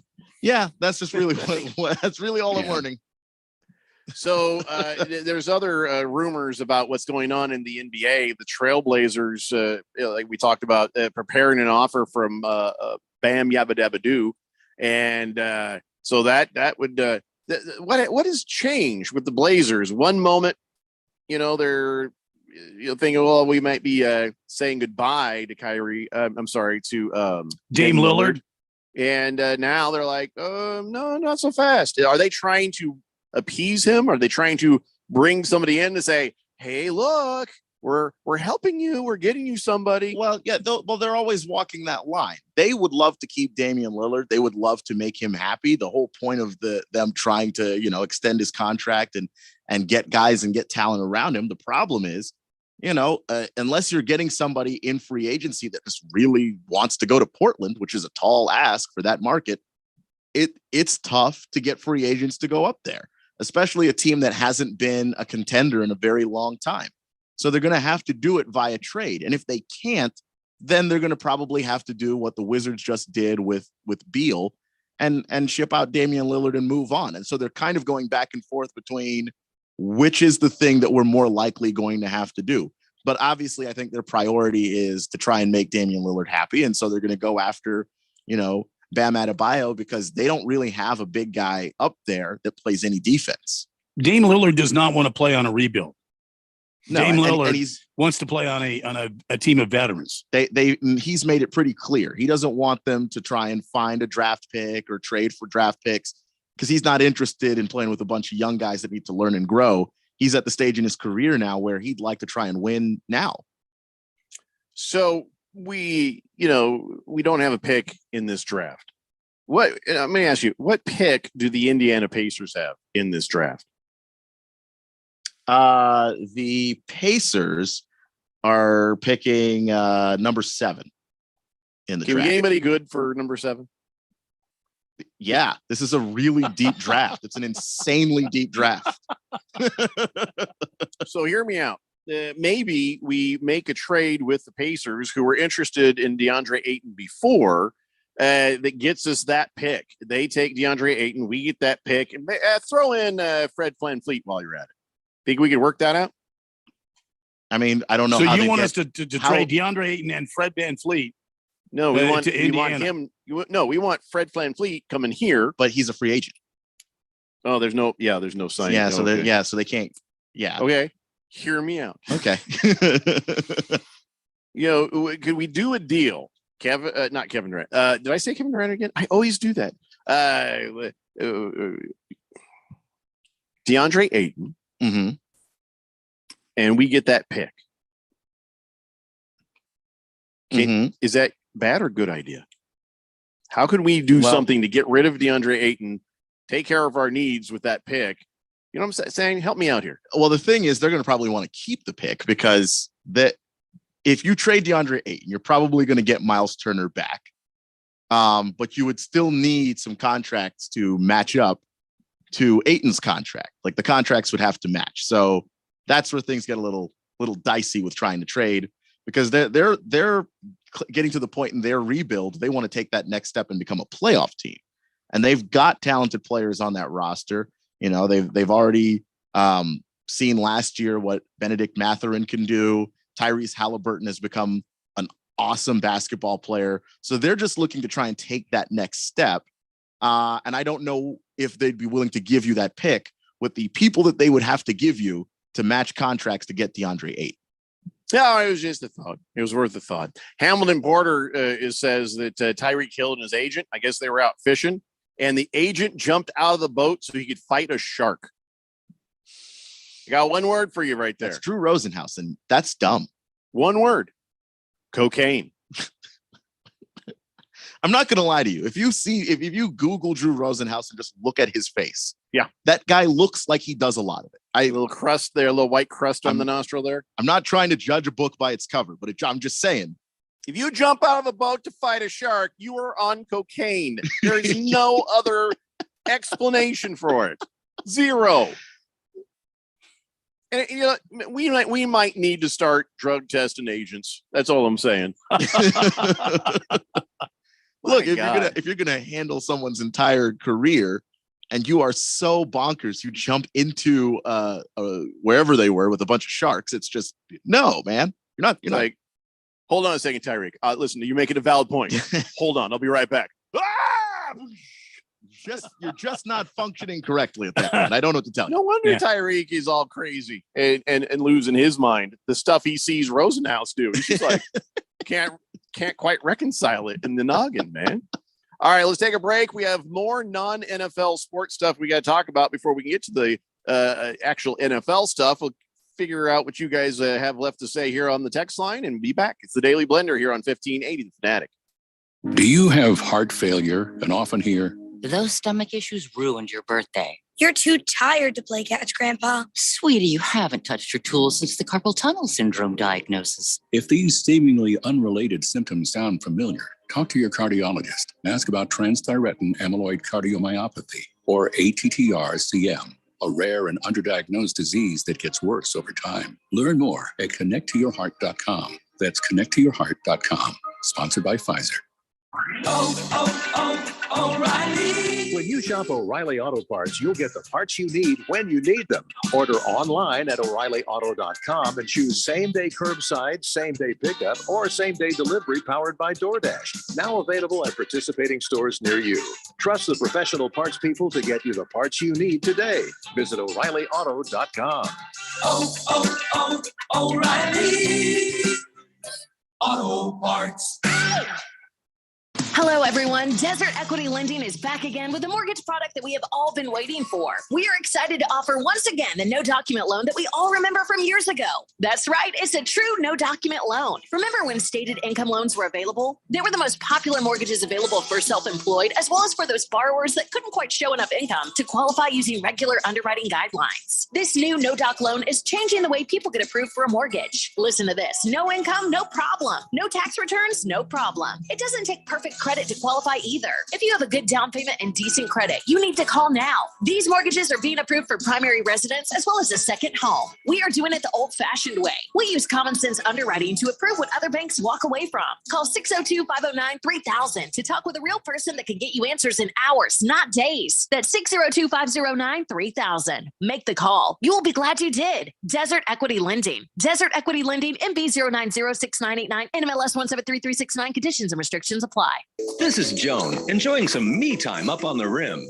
This is Simon and his friends paddling the Salt River. And this is Brad. Brad is, well, no one knows where Brad is.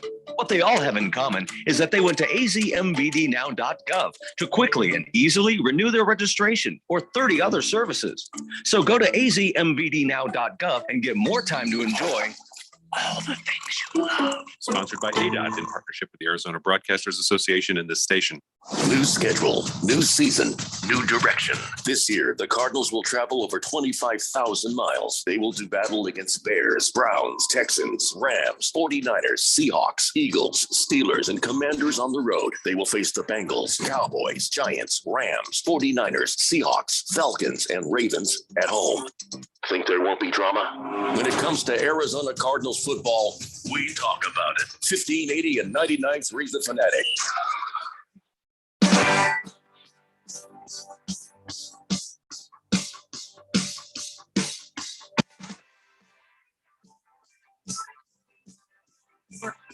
The middle of the we're halfway through the middle of the work week. Well, we are kind of right now halfway through the middle of the work week, aren't we? Well, who are we? We are the Daily Blender. I was getting to that. Oh, well, I actually forgot. 1580 and 99.3 The Fanatic, Arizona's sports betting station, home for NFL, all kinds of stuff but yeah, it's baseball season. This is the summer solstice. Baseball season certainly in full swing right now, and no better place to get in on the action than our friends at FanDuel, America's #1 sportsbook. Right now, new customers, listen up. If you've not tried this before and you be kind of tickling yourself a little bit, maybe I should jump in on this. I hear Jeffrey, I hear Randy, I hear Keon talk about the baseball betting a little bit. You can't tickle yourself. Oh, yes, You're you can. Physically unable to tickle No, yourself. I think you can. No, I guarantee you. It's studies have shown. Mm. You can't. Four out of Look 5 at dentists Look agree at with that. me. See that? It's not happening. Well, you're not ticklish. I'm very ticklish. Mm-mm. That's why I had to stop wrestling. The wrestling coach said, "You out there rolling around giggling is not good for the sport. So you got to please stop." True story. Anyway, if you've been thinking about this, if you've had the itch, how's that? Is it better? Oh, I've had an itch. I've had an itch right here on my stomach, right here. Mm. I don't know why. It's really bad. I need like some lotion or something. I've got a back itcher over here in the compound. I use that on occasion.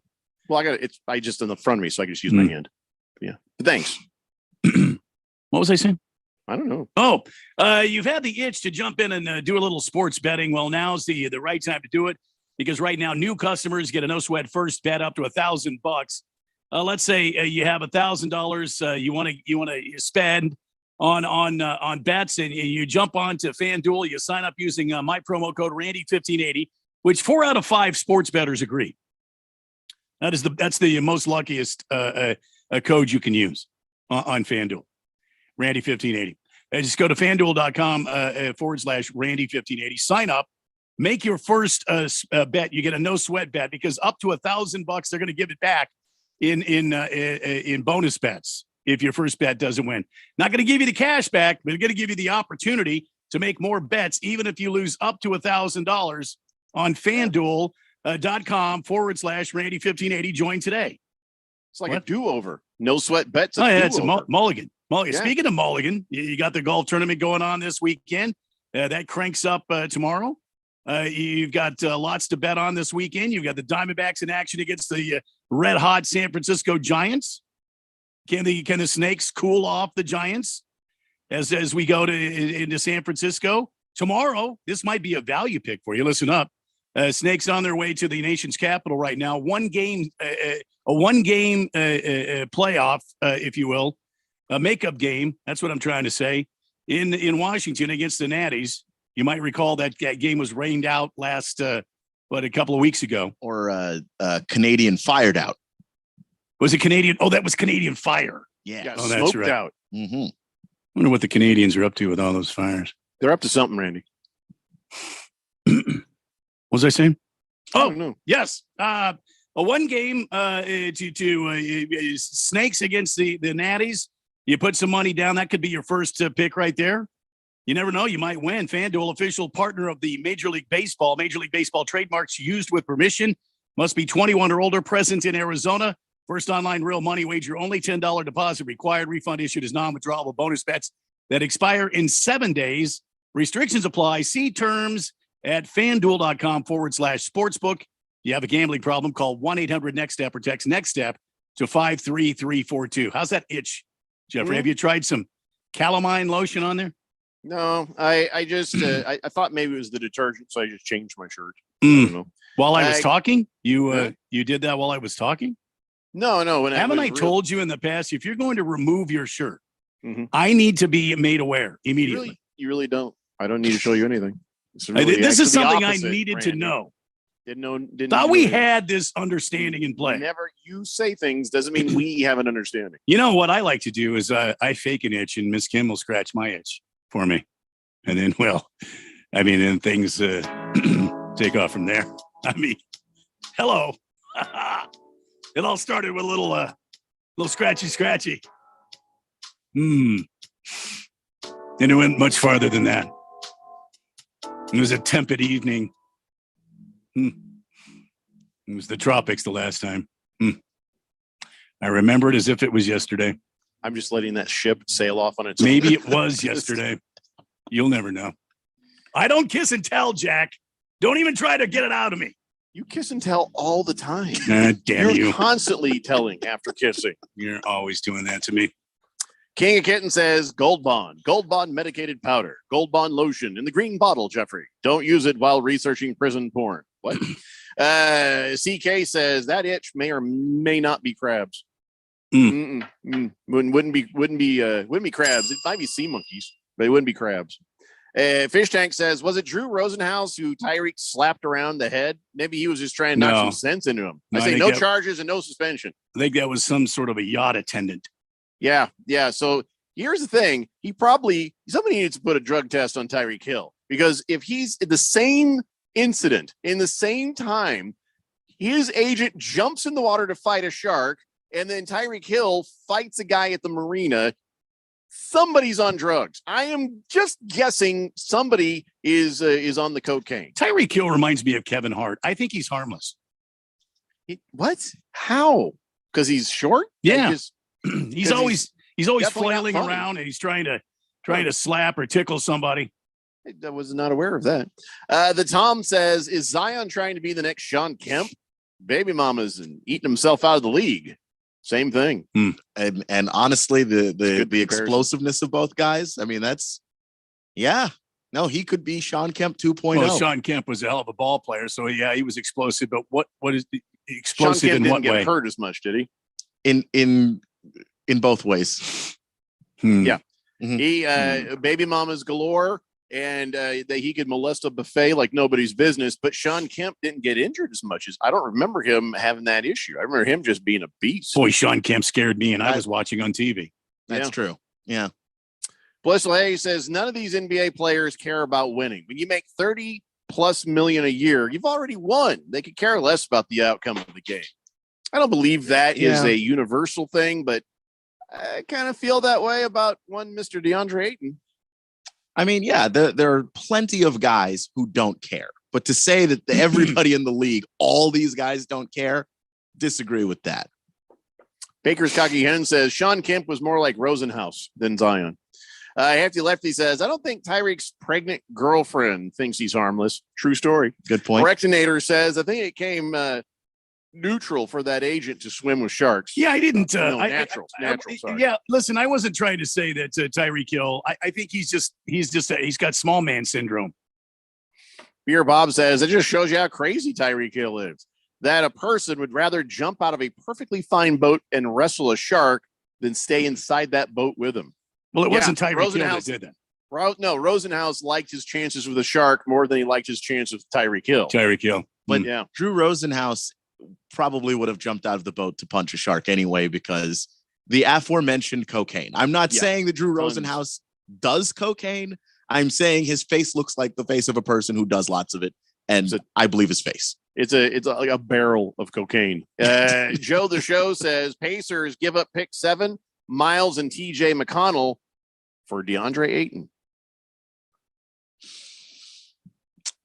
I just don't know why the 7 pick would be worth that for them, though, is the thing. Like, I just don't understand how because they could just give you Miles and TJ McConnell and then, I don't know, Chuck Buddy Hield in there and then just keep their 7 pick.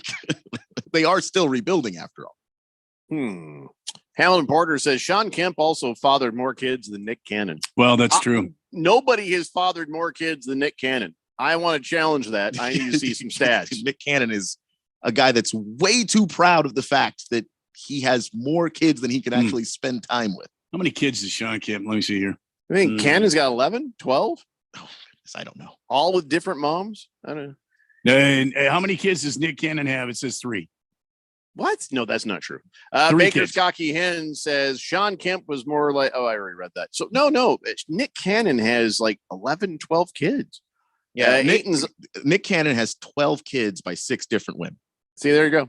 Ayton's Army says, what do you mean Tyreek Hill is harmless, Randy? We used to talk on this show about how he broke his kid's arm. Wait, he broke his kid's arm?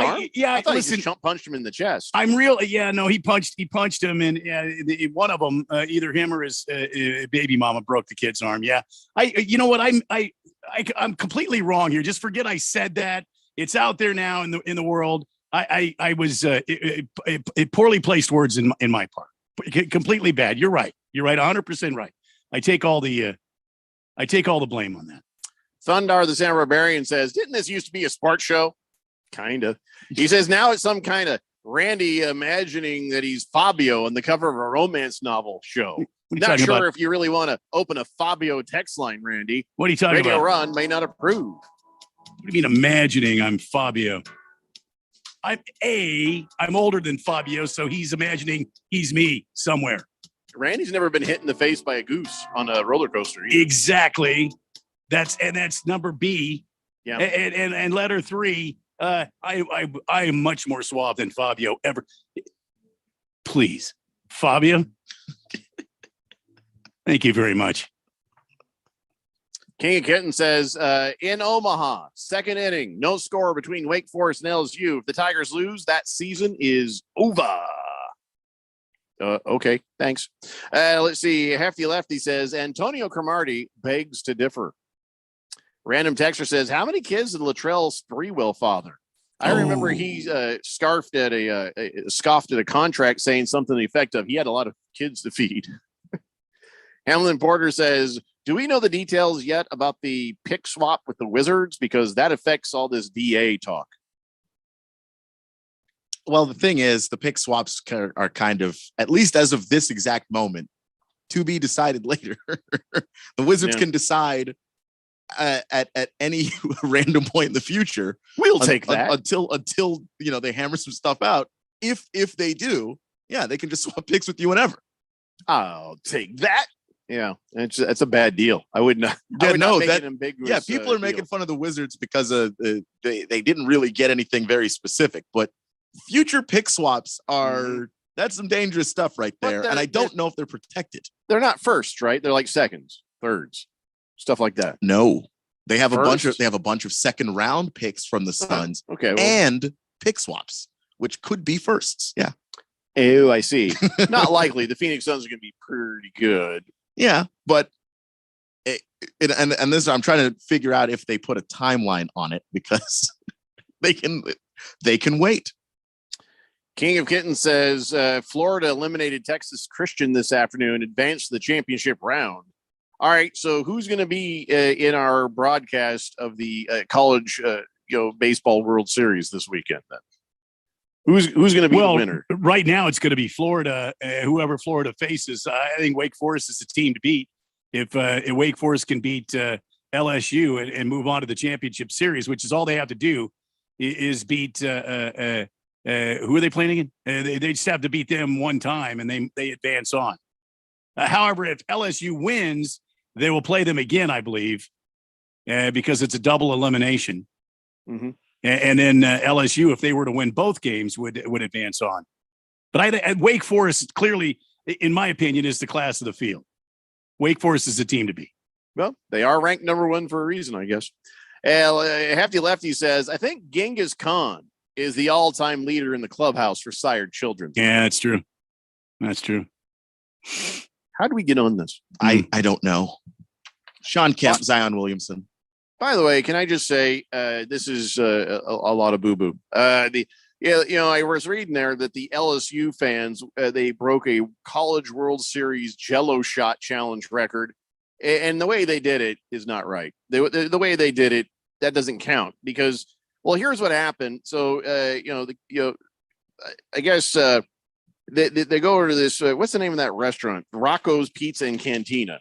And they've been like keeping track of how many Jello shots get purchased, by fans of certain schools. And so I guess LSU, they're like trying to buy a bunch of shots. They're trying to break that record. And the record is held at 18,707 Jello shots. It was set by Ole Miss last year when they were over there trying to, win the national title. And so now here comes LSU, and they got a crap ton of Jello shots they're putting down there.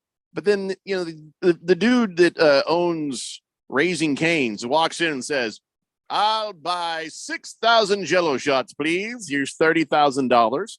And they broke the record. But here's the thing. Did he drink the 6,000 Jello shots? Who took the Jello shots? You should just get to buy a record with money. You have to drink them too. That's a good point. Yeah, people still have to drink them. I don't know if it was just something where it was just like, LSU students that come in here just get it for free or what. I have no idea. So the Jello shot that LSU fans been drinking is purple watermelon. Makes sense. That's their colors are purple. So, but how do you have purple watermelon? I mean, it's artificially flavored. Food coloring. So, it was naturally flavored to be really bad. But so I don't think this should count. That's cheating. You know what I'm saying? That's cheating. I agree. You just walk in and say, "Aha, here you go," and then. But somebody has to drink those things. Yeah, the record is as far as anybody else is concerned, how many were purchased, not a record of how many were. You can rest assured at the first annual Daily Blender pub crawl, which Jeffrey and I will be embarking on at some point.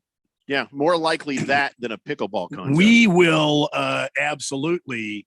We will partake of all the beverages. We will not just. Jeffrey is he will put down an enormous amount of alcohol, and he will buy his own. He will not walk in and just buy rounds just to buy rounds. You see what I'm saying? Jeffrey's not like that. He gets drank. If you buy it, you drink it. Yeah, and that's what my pal does. You don't win a record just by paying money. You win a record. That's by, exact. Doing it. Jeffrey could win that Jello shot challenge easily. He could just walk in there and just buy it, day one. Okay. But if it's not going to get partaken of, then I know my friend well enough to know he's not just going to walk in, throw dollar bills around buying Jello shots. That's just not going to happen. Now, if there's a person for every Jello shot, hell yeah, I'll buy him some Jello shots. But I'm not going to just buy them, fictitiously just to win some stupid records. Stupid. Lost Toby says it's the Guinness World Record model. Most of those records end up being bought. Really? So the guy who grew his fingernails longer than anybody else just bought that record? Not that he bought the record. The tallest man on the planet. But if you don't pay them, they're not coming to go find you and you know. You're going to pay them. You say, hey, look at me. I got long fingernails. What's up? And then they'll come out and say, oh, my God, you do. Here you go. World record. You win. I don't know exactly how it works, but yeah, there is some money exchanged in some Guinness records. You don't have to pay for the damn record. I don't believe that. You get on the Google there. Now I'm angry. Baker's Cocky Hen says, sounds like watermelon schnapps with codeine. I think Jamarcus Russell drank the 6,000 shots probably. Well, Parlay J says, none of us are out drinking Big George on that pub crawl. I can. I think he's a lightweight, to be honest. It doesn't matter how big you are. It's how much you have drank. And I don't think Big George is a big drinker. No, trust me. That'd be like a scene from a movie. George was just nobody's going to want to catch him. He's going down. Beer Bob says, so a pickleball tournament where the winners of each round have to do a Jell-O shot? No, still not. No. Also, I'm assuming that what they did was put blue food coloring in there with the watermelon, turn it purple. Well, I guess that would make sense, but no, I ain't drinking that. Maybe they put blue cacao in there. A blue cow? No, blue cacao. What's blue cacao? It's an alcoholic mixer beverage. I don't know. Blue cacao. I don't know. Just give me some whiskey. Can't we just do that instead of a Jell-O shot? Oh, I'm sorry. Syracao. Syracao. That's what blue Syracao.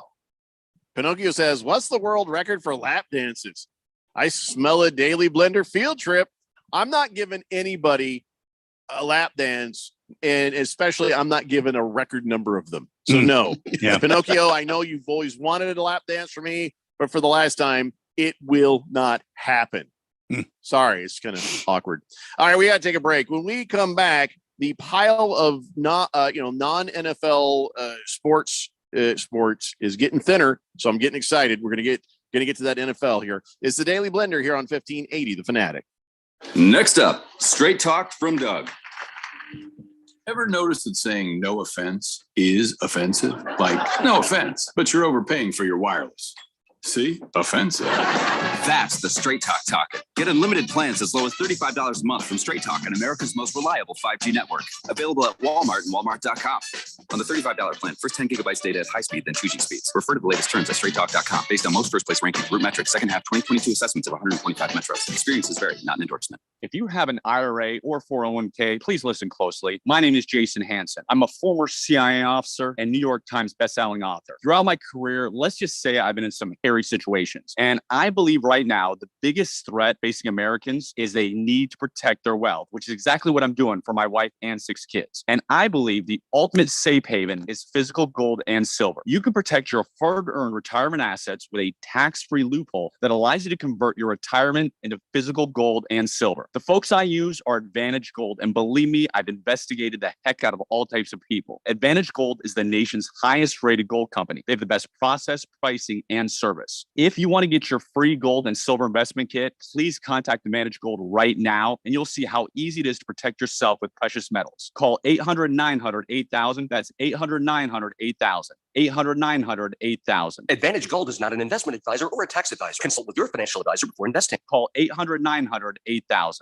Don't let your kids get fooled by the people they meet on social media. It may start as an innocent conversation, but those strangers are using their relationship to deal drugs to your kids. If you think tiny pills can't do much harm, think again. Fentanyl can end it all. Find resources at talknowaz.com. Don't let your kids get fooled. Talk to them and visit talknowaz.com. This message is sponsored by the Substance Abuse Coalition Leaders of Arizona.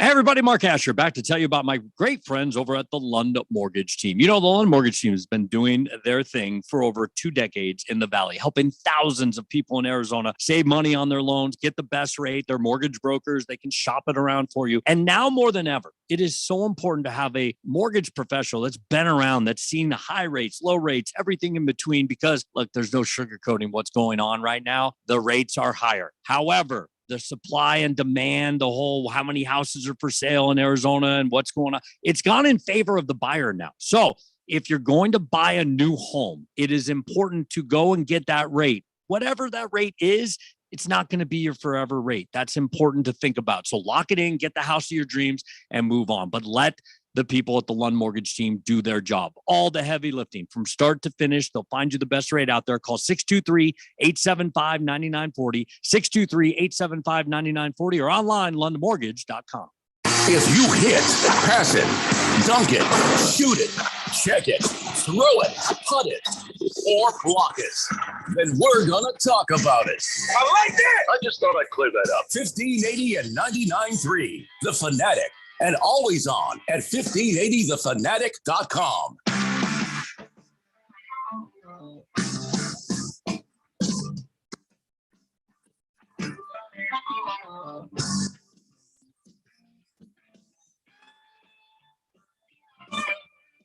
Hey, Thunder here on 1580, The Fanatic. Randy, you watch any of that Canadian Grand Prix? No. Yeah. Well, Max Verstappen won that thing, and he took on a passenger as he's driving a lap 11, and there it's in Montreal, by the way. He's just driving along. All of a sudden, he's like, "I think I hit a bird," and he did. Oh boy!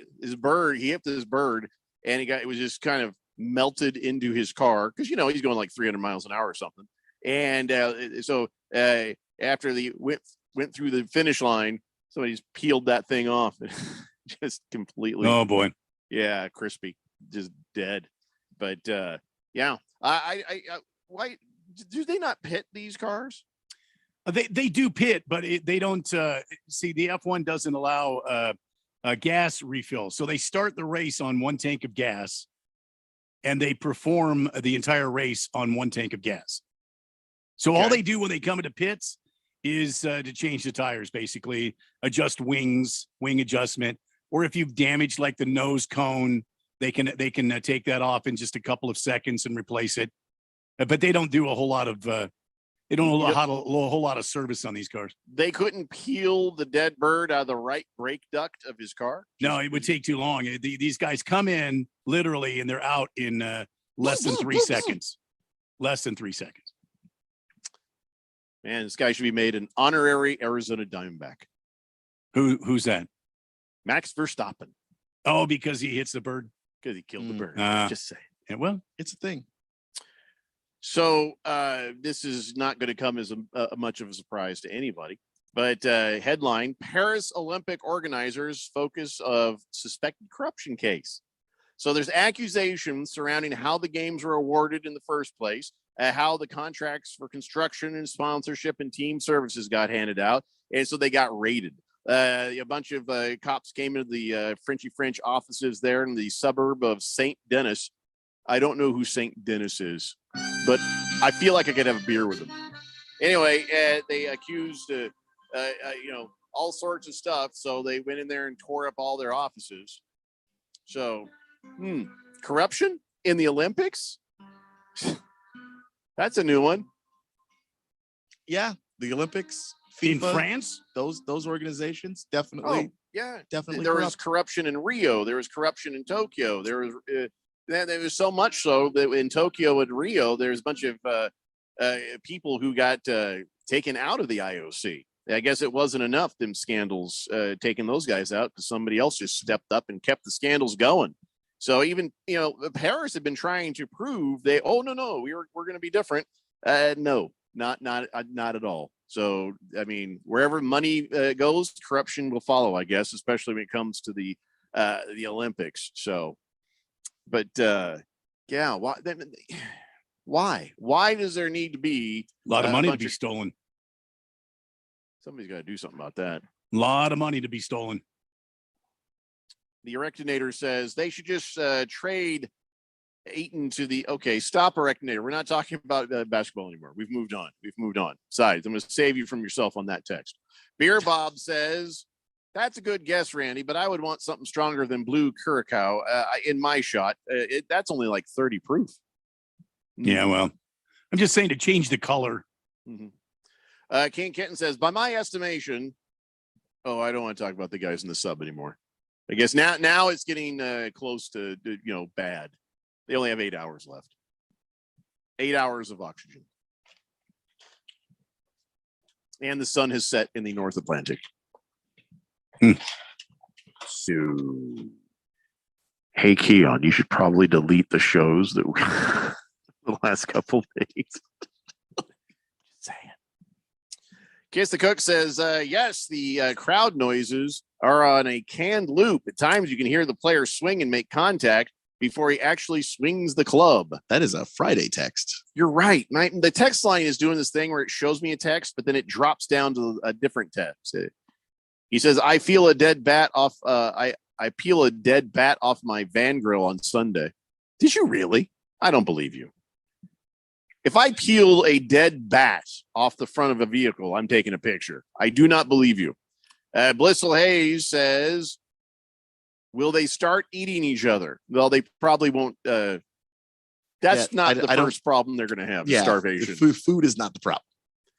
The Rectinator says, what do they win? Trophy like an ashtray? I don't know what he's talking about now. I think I'm just stop reading the text line for a few minutes.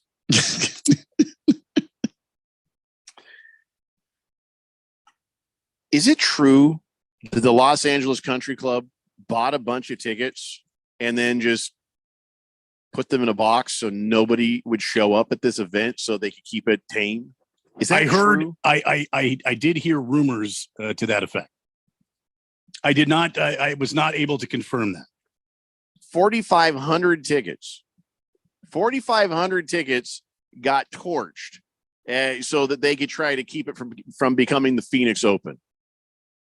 Can you imagine that they should never get another U.S. Open again? I can imagine that. Yeah. It's not very open if you're buying 5,000 tickets and then not letting anybody come in. I mean, of course, but they'll probably get another U.S. Open. Well, that's too bad. I mean, just the it's. They already did, by the way. If it's the nation's open and you don't open the doors to all the people and let the public come in and be a part of this national, championship of golf, then shame on you. They have it again in 2039, but I think they should take it away from them. They should take it away from them for that. I agree. That's not fair. It's not right. That's corruption too. You know what? This is the corruption segment. Here's some more corruption. Messi has signed a deal with Saudi Arabia's tourism authority, but he's not allowed to ever say anything bad about Saudi Arabia. And he gets $25 million. That's all it took. I mean, to not say stuff, that's an easy paycheck. Now, he doesn't need the money, so I'm trying to figure out what 25 million is 25 million, man. I understand that, but like he's signing with the Miami MLS team. I don't remember what they're called. And that's already going to be the biggest contract in American sports. He gets $2 million for a social media post, $2 million per promotional visit, $25 million that he could get there with his can't tarnish the image thing. So, and he gets all expense paid vacations to the kingdom with his family. They're just trying to get him to go take vacations and smile and wave and say, hey, it's great here in Saudi Arabia, the whole thing. Eye candy. Wow. They're paying him to be eye candy. He doesn't, you're right. It doesn't need the money. I don't like to ever say doesn't need the money, but he's getting a ridiculous amount of money just to play the soccer. He doesn't need to sell his soul, to the Saudi Arabians. And all of his other endorsements. He's been like the biggest athlete in the world for going on 10 plus years. Like he really doesn't need the money to the point where there's some of the guys in the Live Tour, guys that were like just struggling on the Corn Ferry Tour, and then the Live just threw money their direction, and they're like, look, I am never going to see this amount of money again. I can understand that. For a guy like Lionel Messi, he's rich beyond rich already. He has to actually do things for this. He is expected to share images of these trips he takes with his family and mark them with a Saudi approved hashtag. So, because he's got a big following online. And those are not the group of people I want being my handlers. I don't know. You cannot say anything that might tarnish Saudi Arabia. And more sports washing there. More corruption. It's a little corruption. Penny Hardaway has been suspended 3 games for some recruiting violations during COVID. I guess he had an in-home visit with a prospect back when you weren't supposed to. So I guess if old Herm Edwards had hung around long enough, do you think he'd have got a suspension for some of that? Because I don't think they ever resolved that stuff. They really didn't. It didn't get to catch up with him, but he would have gotten something, either some suspension or some fine. I don't know if it would have been major, because the further we get away from 2020, just the less serious all that stuff seems to be. But at the time, it was very serious, and I think he would have gotten something, because the NCAA has to pretend like they have some kind of power. Can ASU probably still get some sort of penalty even though he's not there? I think they could, can't they? I mean, they could. The NCAA does tend to let it go when the coach isn't there, though. Erectinator says, yeah, French Olympics, they're going to give their medals like laminated Marlboro Miles. Is all the cigarettes they smoke over there? What do they smoke in France? I don't know what brand. It's a good question. The Tom says, imagine if Don King was relevant with all that Saudi money. Rectinator says, yeah, because the French smoke. Thank you, Rectinator. Big George says, gentlemen, it's true. I heard the same thing. Yeah, about the LA Country Club. They bought those tickets to keep the noise down. Yeah, that is called corruption. Anyways, we got to take a break. We're 2 hours down. We got one more to go, and that hour belongs to the NFL. It's the Daily Blender here on 1580 The Fanatic. Discover credit cards automatically double all the cash back you earn at the end of your first year, which means, wait, hold up. Question for the audio engineer. Go ahead. Did I read that right? Discover automatically doubles all your cash back? Yeah, that's what the script says. So if I get a Discover card right now, I can earn twice the cash back. Apparently. Wait! Unlimited first year cash back match, only from Discover. See terms and learn more at discover.com/match. Staples has everything you need to help run your small business. Shipping supplies and services to help move orders out the door. Print and marketing services so you can print signs, banners, and presentations fast. And now during Staples Small Business Deal Days, you save 50% when you buy any combination of 5 or more boxes, mailers, and shipping tubes. Plus, find new deals for small business in-store every week. Keep your business running right and safe at Staples. Offer valid in-store, online order pickup, and Instacart. Exclusions apply. Not valid in Concord, New Hampshire location. Prices may vary. N71. Remember when you could go to the doctor and actually leave feeling better? Hi, this is Dr. Stephen Katz. The problem with our healthcare system is the focus on the system and not on your healthcare. At the Naturopathic Physicians Group in Scottsdale, our doctors are experts in full spectrum healthcare using a natural approach. Patients come in for a variety of issues, including joint pain, chronic conditions, and issues specific to men and women's health. We help people find relief when other doctors have failed. Our naturopathic doctors can restore your pain-free life using cutting-edge regenerative treatments. We can also help restore balance to your immune, digestive, and hormonal systems. Addressing your cause can also improve both mental and emotional stability. If traditional medicines aren't working for you, don't you think it's time to start feeling like yourself again? Call us. We're the Naturopathic Physicians Group in Scottsdale, Arizona at 480-451-6161. That's 480-451-6161 or go to naturopathicgroup.com. At Taco Bell, we like to keep mornings simple because before 11 a.m., you're not down for whatever. No. You're not interested in trying new things. No. You want a breakfast that's toned down and delicious, like the Breakfast Crunch Wrap with fluffy eggs, sausage, melty cheese, and a crispy hash brown and a grilled tortilla. I want to eat that. See? You may not be a morning person, but it's morning and you're a person. Taco Bell breakfast, served until 11 a.m. At participating Taco Bell stores during breakfast hours only while supplies last. If you're hiring, it can feel like trying to find a needle in a haystack. You can hope the right person comes along, or you can just use ZipRecruiter. Like Marco, president of operations at Telly Tires and Auto Centers. ZipRecruiter helps me find all the right people, even the most difficult jobs to fill. See why 4 out of 5 employers who post a job on ZipRecruiter get a quality candidate within the first day. Now try ZipRecruiter free at ZipRecruiter.com/free. ZipRecruiter.com/FREE. KQFN Tempe. Also transmitting on K25CD Phoenix at 99.3 FM. And K240U Fountain Hills at 95.9 FM. It's time for the third hour. All right, people, settle down because it's time. For what? Showtime. When does it start? Right now. 3, 2, 1. Let's get on with the show. Let's do it.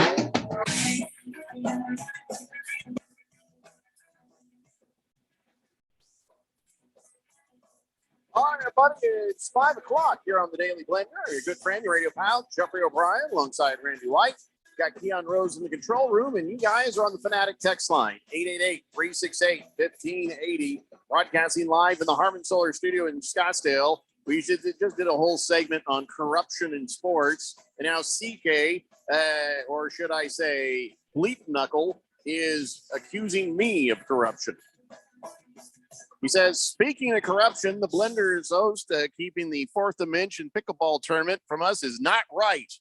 That is not corruption. That is not corruption at all. Corruption would be me promising you a pickleball tournament and then going, psych, or saying, hey, there's a $10 fee for the pickleball tournament. Please send in your money. And then I take the money and there's no pickleball tournament. Or, no matter what happens with the referees, Randy and I win every single match without even really trying. That's corruption. May or may not have happened in the past. But not doing a pickleball tournament is not corruption. I'm sorry. You are wrong. Go back to public school, learn a few things. Twitty, it says it's pronounced Galois. Oh, the French smokes. Galois. Galois. That was the most popular brand of French cancer sticks when he was there, is what he says. I gotcha. Kiss the Cook says voice to text sucks. Was that voice to text that you just sent that text with? I don't know. He came across pretty good. Worked out pretty good. Oh, he did. He sent me a picture of the bat that he hit with his car. Batman. Oh. See I what I think did now we mark the passing of one Count Dracula. Dead. Somebody, I saw a video of how the bats still hang there and they'll gone too soon. Well, not soon enough. Dracula was not a nice person. Never mind. Dracula was gone way, way, way too late. If anything, he would sit you on some spikes that weren't even sharp, if you know what I mean. Yeah, he did that. What was I talking about? I forgot what I was talking about now. Hanging bats. Oh, right. So the bats hang upside down when they sleep. Sometimes, yeah. What they did is they turned the video of them hanging upside down and sleeping, turned it upside down, and it looks like they're dancing in a club. They shift around and they twitch around a lot when they're sleeping. So then somebody puts some music to it, and it actually does look like they're dancing in a club. That's pretty funny. Blissful Hayes says corruption is Jeffrey winning the NFL fan pick'em for 2 years in a row. Yeah, so much corruption. I didn't win any money, and all of the winnings still went to the second place person. That's not corruption. That's just damn inconvenient for me. I could have used that money. King of Kitten says, I find IndyCar more exciting than Formula One. Yeah, I would agree with you. I mean, by the time Formula One plays, some highlight back, IndyCar has already played, one highlight and then about 50 other ones because there's so much action going on the track with IndyCar. I agree with you. They look the same to me. Well, they're the same, idea, the same principle, very aerodynamic, very highly engineered. But the differences between Formula One and IndyCar, I mean, Formula One cars are a hybrid, a six-cylinder, half six-cylinder, half electric car. I just started watching the Grand Tour. They have a new episode up, and they're like driving through Poland, and they come across, I guess that when Soviet Union had the Iron Curtain up, the wall was up and all that stuff. They actually had their own version of F1, and I don't remember what they call it, but they had all these just like pieced together vehicles. They had the suspension of like a Yugo. They had the brakes from a van. They had all these different things, and they pretty little cars, but probably not very safe. And they had these little F1 cars that they would race, just to entertain themselves, because of course, you couldn't watch F1, you couldn't watch real racing from the Western side. So there in Soviet Union, they had their own version of F1, and it was crazy. No, I don't want to spoil anything, but if you're thinking, does Richard Hammond crash? I mean, does he do anything else? Yeah. I mean, I think that's not a spoiler. It's assumed. So, but yeah, I'm really enjoying that. I just started watching it, but then my wife is like, it's bedtime. And I had to run up there. Ooh, I shouldn't have. She doesn't like when I imitate her voice. Like, she does not. I can't sound like imagine that. why. Yeah. Gee, imagine that. She didn't actually call me up. She was in the shower, and I was like, ooh, opportunity. 888-368-1580. Screaming Eagle. Hey, buddy. Haven't heard from you in a while. How you doing, Doc? He says, Randy, when's the next race setup? Oh, I mean, why don't you do that racing show, man? I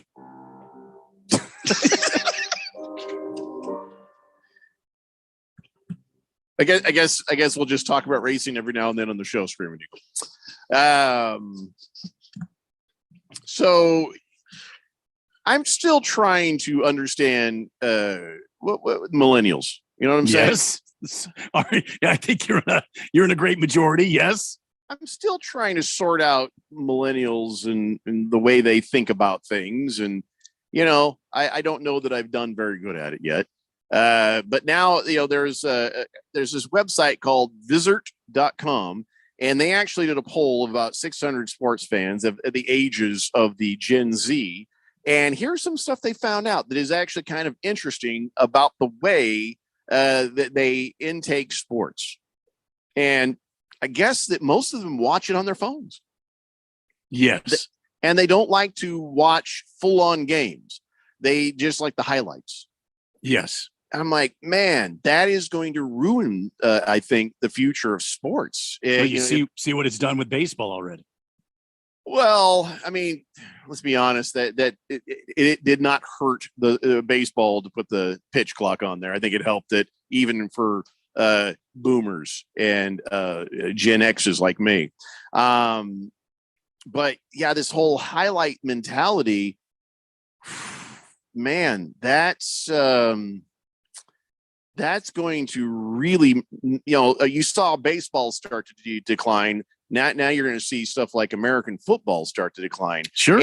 And you know what the sport is they watch most on their phone? Soccer. Yeah. Well, I mean, if you're just watching highlights. And even in the graphic, there is a graphic for this thing, right?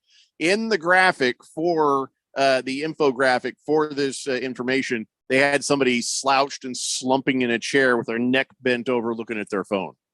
That is the future of how sports is going to have to, is going to have to communicate. Isn't that just, I don't know, that Gen Z watches more sports on their phone and social media than any other generation. Well, yeah, because we watch sports live the best we can. And Gen Zs are less likely to watch live sports because they like to watch the highlights. And, very rarely will they watch an actual long form sport. And they like to watch it alone. They don't get together. They don't go out. They just sit here in their chair and they look at it there. I don't understand that. And then they watch soccer, basketball, and then like track and field. I did not know that. It's interesting. Why the decline of, team? I know soccer is a team sport, but I don't understand that. You're closer to a Gen Z than we are. Help us out with this, Keon. I just know that they were raised in an era with social media, and social media, I think, naturally divides people. Like, it makes you feel like you're around a lot of people and you're communicating with a lot of people, but you don't really know most of these folks. So, you're sitting there and you're trying to follow something, you'll follow whatever highlights there are. There's soccer matches that have tons of great highlights if you don't have to sit there and watch the full 90 minutes of it. So that I guess makes sense in that regard. But like in terms of just sitting down and watching a full game when you were raised on, Twitter and TikTok, like it's little snippets of things. Like that's how you learn to see the world. And then naturally, that's how you learn to see sports or anything else. My generation, Generation X, we were the microwave generation because we were like, we got our food in 2 or 3 minutes, and we're like, yeah, look at, oh, you spoiled brats. And now it's just, oof, the cell phone generation that it's just going to kill sporting events because they won't want to go to the games. And after Randy's lot and my lot die off, was just all going to be televised. No need to sell tickets. I mean, 77% of baby boomers like to watch live sports. 62% of my generation. So there was a slip off with my generation too. But Gen Z, they're just like, we'll watch it on the phone. We're good. 4% of Gen Zs watch sports in a bar. Only 4%. When 21% of my people will. 17% of Keon's people will. And Keon, I remember every Thursday during football season, as soon as this show's over, his ass is out the door heading to Buffalo Wild Wings to enjoy something. So 4%, that is just crushing. 3% of Gen Zs typically watch the sport on a public transport, meaning that they're, if they're on the bus or in an Uber or whatever, 3%, 43% of Gen Zs, they'll watch at home and they watch alone. But sports is a fun thing. You're supposed to share that with other people. So the social media thing must have done that too, right, Keon? Yeah, like it, because you can watch something on social media. You can be in the comment section of, YouTube or TikTok or whatever, and feel like you're talking to people, but you're not really with anybody, like not anybody that you know. And that's when we say like watching it with people. It's watching it with people that you know. Like I have friends that are Eagles fans and we just go back and forth and we've watched games together and it's fun. And I don't think that that Gen Z has that for watching sports. If you're watching highlights on YouTube or wherever, like you're missing that part of it. But they don't even know what they're missing. Like I don't know how much to blame them for that. I mean, that's what you have. Like that's your lens to the world. There's a reason why I think a lot of the people who invent the social media that we use, they don't give it to their kids. Like they have some clue what's happening. It's a shift in the wrong direction, I guess, if you ask me. Screaming Eagle wants you to know, Randy, that he learned a lot about NASCAR from listening to your show. Well, thank you very much. I appreciate that. That's an honor for me to hear that. So thank you. Navy Brad says, remember, Jeffrey, don't anger your wife. She was once Special Forces. Well, she was Navy, but yeah. Pro Dog says Russian Racing League was called, whoops, my screen moved. Rasputin 1. No, it wasn't. No, it wasn't. All right. Rasputin 1. Heavy Metal Maniac says, but I cart a lot of people with the ballpark. They're barely over 21 at the game. They're buying beer. Oh, he cards them. Yes. Yeah, but I'm talking just the statistical thing. Yeah, if people at the ballpark, they're low on the percentile because they are going to the games. The rest of those people of that age, they're just not there. Rectinator says maybe they need a rectinector. What the hell are you talking about? Nobody. That's needs a good point. That sounds like a thing that nobody needs. Need a rectinector. There you go. I don't know about that. I like that. Walter Mellon says, Jeffrey, younger kids want instant gratification with the least amount of dedication. So why watch a game when you can watch the highlight reel? It reminds me about Raven Kidd when he says, I don't have a favorite team. I just follow players. Because you can follow the players and their highlights. You're not, you don't have to latch on to the team and actually give a crap if they win or lose. And basketball, I think, is more prone to having highlights. So you can have favorite players, as opposed to because Raven Kidd is a Ravens fan. So like in football, where there are big highlights, what you kind of have to, if you're not following a team in football, I don't know how you even enjoy it, to be honest. But in basketball, I think it's pretty individualized. Like it's a team sport, but listen to how we talk about who's the GOAT. We talk about it like they're playing one-on-one out there. And that's not how it works.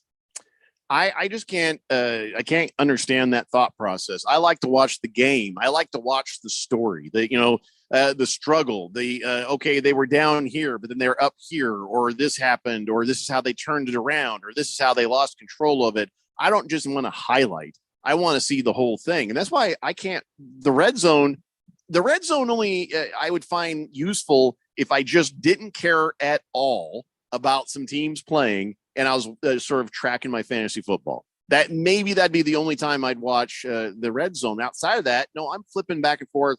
I want to see the games. I'll watch the games, and I guess they're becoming a red zone generation. I usually watch the red zone if my team is on. I'm not flipping back and forth to watch. If your team is on, just go watch the damn game. Well, yeah, but if I'm home, then you just have the red zone on the other screen, and then it's like, okay, I can peek over there to see what's going on, or it's the commercial breaks. I can kind of look over, but then I have like a way of seeing it without having to necessarily take my attention from my team. But otherwise, yeah, I jump around.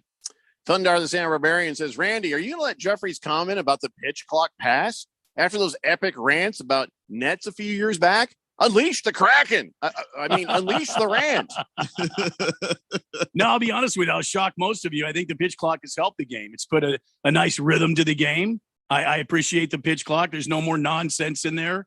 There is a game, a cat and mouse game that still goes on, but I appreciate the pitch clock. What I hate, and I don't care what Drunky Drunk says, and I don't care what anybody else says. What I hate is ghost runners in extra innings. Yeah, that's just dumb no matter what. I agree. I'll agree with you on that. See, that's a virtual handshake for Andy and I. Yeah. We can agree on that. Joe the Show says, Jeffrey, you're like me. Oh, you're really rich too and bored with your job? Oh, sorry. He says, you're Hello? invested Is this on? You're invested in the lore that eventually comes from the sport, not just the physical witnessing of the physical act, but the understanding of the mental aspect of the sports. Millennial PS like how LeBron's the GOAT. Okay, I think he meant BS. I'm not sure. And I don't know about that. I mean, there's like a big gap between how Gen Z and millennials consume things. Because like when I was a kid growing up, my connection to the internet was nice, but you weren't watching games on your computer. The problem here is that we all got used to just making fun of millennials, so now everybody younger than us is a millennial. Yeah, but that is a mistake. The oldest millennials are like 40. So we're talking Gen Z. Rattler so you can say millennials, but it's like, really? Twitty says, I'm part of that 21% now. I'm in a local watering hole watching LSU and Wake Forest. But good on you, man. Tip your waitress. King of Kitten says NASCAR race is under the lights and on the Fanatic from Nashville Sunday night. The following week, Sunday, July 2nd, is F1 in Austria, IndyCars at Mid-Ohio, and NASCAR is on the streets of Chicago. Hey, this has been a King of Kittens racing schedule update. Thank you, King of Kittens. What do you think about that Chicago street race for NASCAR? To me, I if I might have a second here, I think NASCAR is going a completely wrong direction by trying to turn everything into a damn road course. They think their fan base, like we're talking about right now, is all a bunch of kids that are bored watching cars go fast in circles, where they have gotten completely out of their what made them NASCAR and what made them different. I mean, IndyCar goes on road courses. Formula One goes on road courses. Why is NASCAR trying to go on road courses? Be different, man. Go back to your roots. I've said enough now. You now return to your normally scheduled broadcast. All right. And with that, we'll take a break. We come back. Oh, man. We got to talk some NFL. It's the Daily Blender here on 1580, The Fanatic. This is Brent Musburger's action update on 1580 and 99.3 The Fanatic. Juice Reel, the betting intelligence tool that's making better bettors. Open the App Store and get your hands on Juice Reel. Start betting smarter. Juice, R-E-E-L. Juice Reel. Now, here are the latest lines from my guys in the desert. Major League Baseball near the halfway point, and the Tampa Bay Rays are the favorites to win the American League at plus 200. The Texas Rangers, who lead the AL West, plus 450 to win the AL. Houston Astros, the defending World Series champions, plus 500. New York Yankees, plus 750. And the Minnesota Twins at plus 1,200. Over in the National League, the Atlanta Braves, the favorite to capture the pennant, plus 170. The Dodgers are plus 220. Arizona, current leaders in the NL West at plus 1200. Also plus 1200 to win the NL, San Francisco. I'm Tony Desiri with your VSiN Action Update on 1580 and 99.3 The Fanatic. I always wanted to learn Spanish, but I never thought I'd have the time. Then I discovered Babbel. Babbel's lessons are fun. They only take like 10 or 15 minutes, and in 3 weeks, presto, you're starting to speak another language, like magic. I love that Babbel's lessons aren't just robots talking. They're voiced by native speakers, so you get the pronunciation just right. If you want to learn a language, there's no faster, easier, better way than Babbel. Babbel. Babbel. Go to babbel.com to try for free. That's BABBEL.com. Babbel.com. Hey, I'm Andy. If you don't know me, it's probably because I'm not famous. But I did start a men's grooming company called Harry's. The idea for Harry's came out of a frustrating experience I had buying razor blades. Most brands were overpriced, overdesigned, and out of touch. At Harry's, our approach is simple. Here's our secret. We make sharp, durable blades and sell them at honest prices for as low as $2 each. We care about quality so much that we do some crazy things, like buy a world-class German blade factory. Obsessing over every detail means we're confident in offering a 100% quality guarantee. Millions of guys have already made the switch to Harry's, so thank you if you're one of them. And if you're not, we hope you give us a try with this special offer. Get a Harry's starter set with a 5-blade razor, weighted handle, shave gel, and a travel cover, all for just $3 plus free shipping. Just go to harrys.com and enter code TRUST at checkout. That's harrys.com, code TRUST. Enjoy. Seems like everything is going electric these days. Electric cars, electric trucks. But what you save on gas, you pay for with that electric bill. With all these things being plugged into your house, wouldn't it be nice to save up to 85% on your monthly electric bill? Well, you can do that with zero down and no payments for 12 months. Call Harmon Solar. Harmon Solar is a family-owned, woman-owned local company that uses top-of-the-line equipment. Call Harmon Solar, 800-281-3189. That's 800-281-3189. Or go to harmonsolar.com. Gentle with the nail trimmers. You mustn't nip the quick. Short-staffed, Marco needs to fetch some help now. Poodle has to look like a bear. Scruffy to fluffy. He needs a groomer that will be the bark of the town. Please hold. Has anyone groomed a chinchilla before? Indeed can help him hire great people fast. I need Indeed. Indeed you do. We instantly connect you with quality candidates whose resumes on Indeed match your job description. Visit Indeed.com/credit and get $75 towards your first sponsored job. Terms and conditions apply. What's up, everybody? Nick Costos here, host of You Better You Bet, reminding you to check out the show. Now, why should you check out You Better You Bet? Because we bring you the most fun. We bring you the most insightful, the most entertaining show in the wagertainment world. From up-to-the-minute breakdowns of backdoor covers, bad beats, and the cheers and tears that come alongside them. Plus, you'll get the best betting analysis anywhere from myself and Barkley and some of the best minds in the sports wagering world. So tune in weekdays, noon to 3 on Arizona sports betting station, 1580 and 99.3, The Fanatic.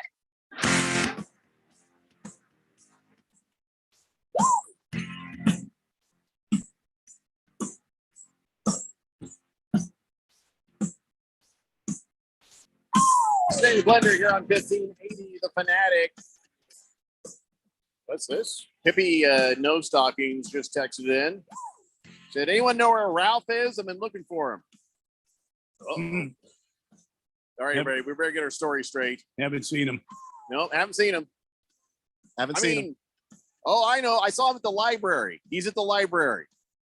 He's definitely not someplace he shouldn't be.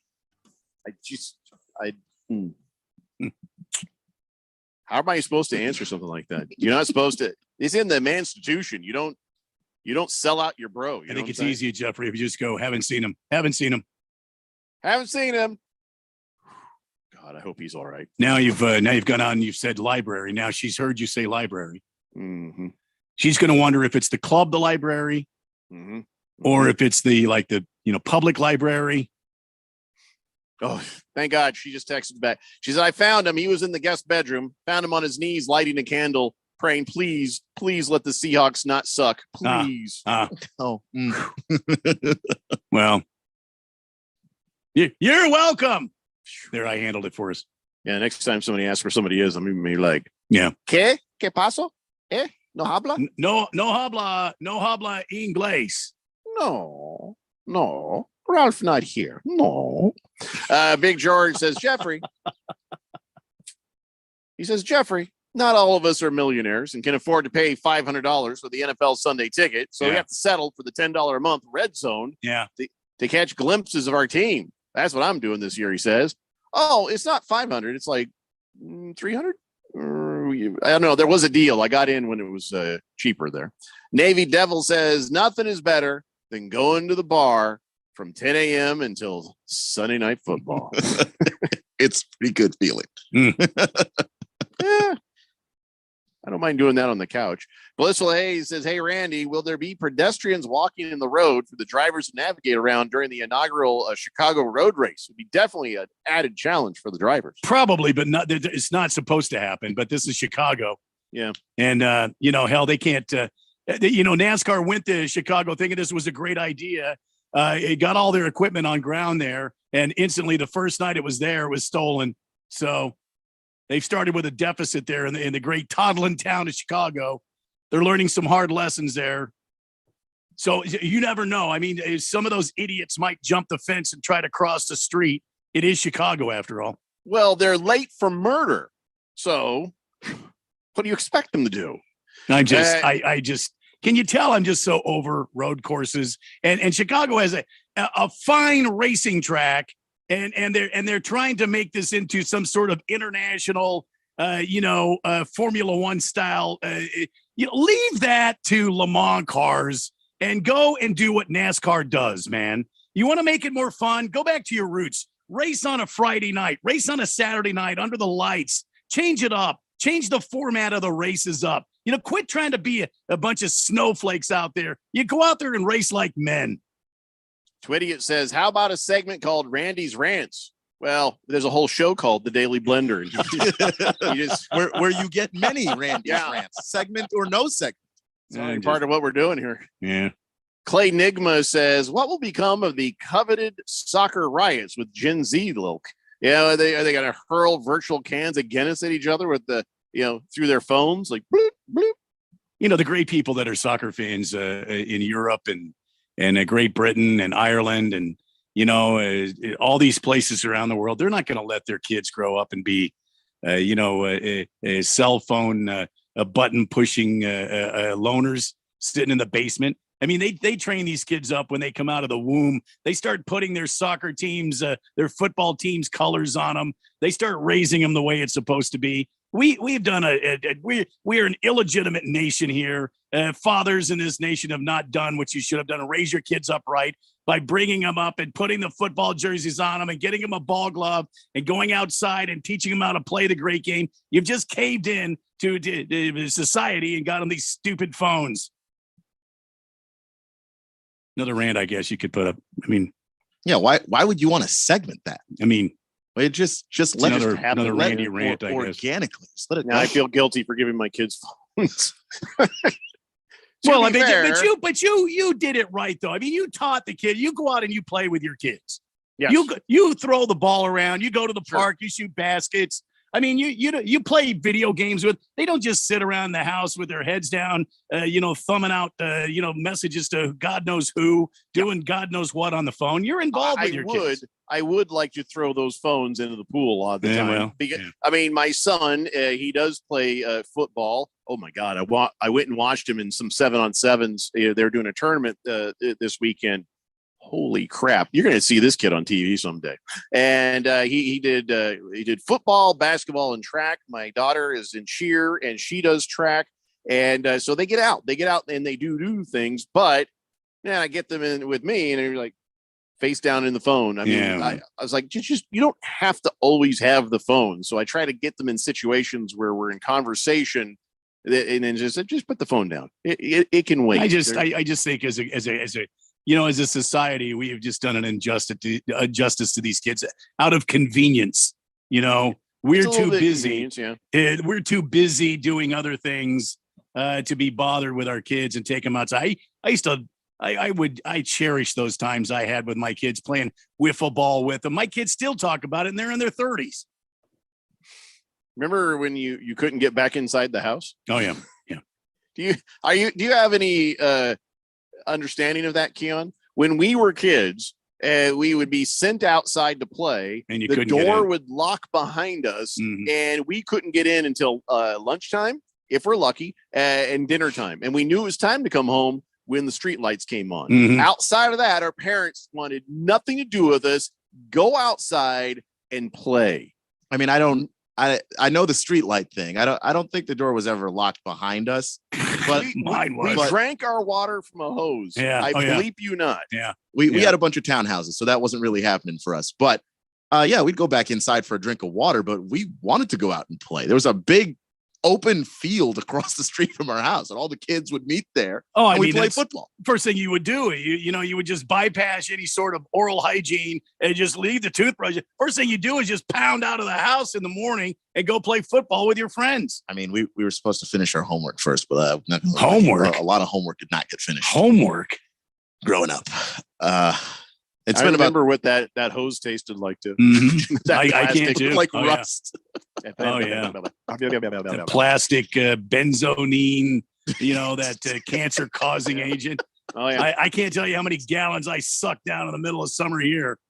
And I learned, when I got here to Arizona, let somebody else drink first. Why? Because you turn that faucet, that It's water hot. is coming out at like 180, degrees. Yep. They'd be like, Yeah. give me that thing. Yeah. Tom says, raising your kids right. Randy White for president, 2024. Oh, thank you. Navy Brad says NASCAR in Chicago. Talk about high-speed drive-bys. Big George says the highlight of my day is taking my son Luke to the park. Seen him run around and play. It's so fulfilling. I love spending time with him. Oh yeah, I spent many a time at a park. Listen, when it was summer, it would get hot out here. And we didn't have a pool when my kids were young. I'd figure out ways that we'd go to the mall and play hide and go seek in the mall. We'd run around. Remember doing that, Jeffrey? I mean, you figure out ways to stay cool. I scared the hell out of more than a few old ladies accidentally. I would be hiding in the middle of you see how they have the little circle thing with all the clothes hung All the on clothes it? going around, yeah. I'd be hiding in the middle of it and I'd pop up like a prairie dog. Navy Brad says, yeah, back in the day when you wanted to see where all the kids were, just look for the pile of bikes in front of somebody's house Oh, or yeah. something. Yeah. True Yeah. story. All right, we got to get. I'm trying to talk NFL. It's just not working out for me this week. Let's just before we get to the NFL though. There's the fake football, the not NFL, You're the talking XFL, about the XFL, the okay. USFL. Yeah. All right. And the TV ratings have finally come out, and guess who had the higher ratings between the XFL and the USFL? XFL. I would You say are XFL wrong. too. Really? It was USFL by 2,000. 2,000 viewers. That's Wow. it. Per game, per the average, 602,073 for XFL, 604,175 per game. That was the average. Out of 350 million people in this country, they couldn't even get a million. But yet we're going to keep this thing going. Yep. Somebody thinks if you just hang in there long enough, sunk cost fallacy, I guess. Look, so you hang in there long enough, you'll make money. Somebody said on the show the other day, how many years was it before the NBA started being a for-profit enterprise? I mean, there wasn't a lot of people watching NBA. Well, they had the ABA and the NBA, then they merged. So maybe that is the future for the XFL and the USFL. Then they'll have 700,000 people watching. I think it's going to take time for the thing to. I mean, it's still in its infancy. I mean, you think about it. It's in its infancy. But it's a little bit different from the NBA and the ABA, just because those sports, like there wasn't basketball outside of those two leagues. That was it. Where we already have the NFL, and it's such a dominant product, and it's so well known already that even though you're not going head to head with the NFL, that's an itch that's still scratched. See, I think like the arena guys and the USFL and the XFL have got it wrong. You guys are coming on the scene too early.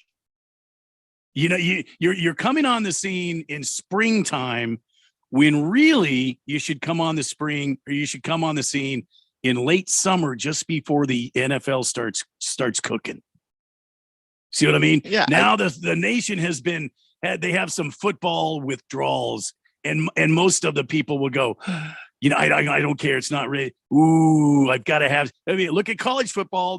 They start kind of early, and then they move along there, and people get all all hot and bothered over college football. See, these guys, they've got it wrong. I kind of agree with you. If they would do it in late summer. The XFL started like 2 weeks after the Super Bowl. It's like, yeah, I've already seen the better version of this 2 weeks ago. And now you've got watered. You got an XFL. Now the USFL is going to try to come in and make some gains, and it's already watered down because the XFL has been on there before you. All right, I want you guys to guess which XFL helmet this is. Detroit Lions. That's the Detroit Lions. That's a throwback. Oh, they should be in the XFL. Sorry.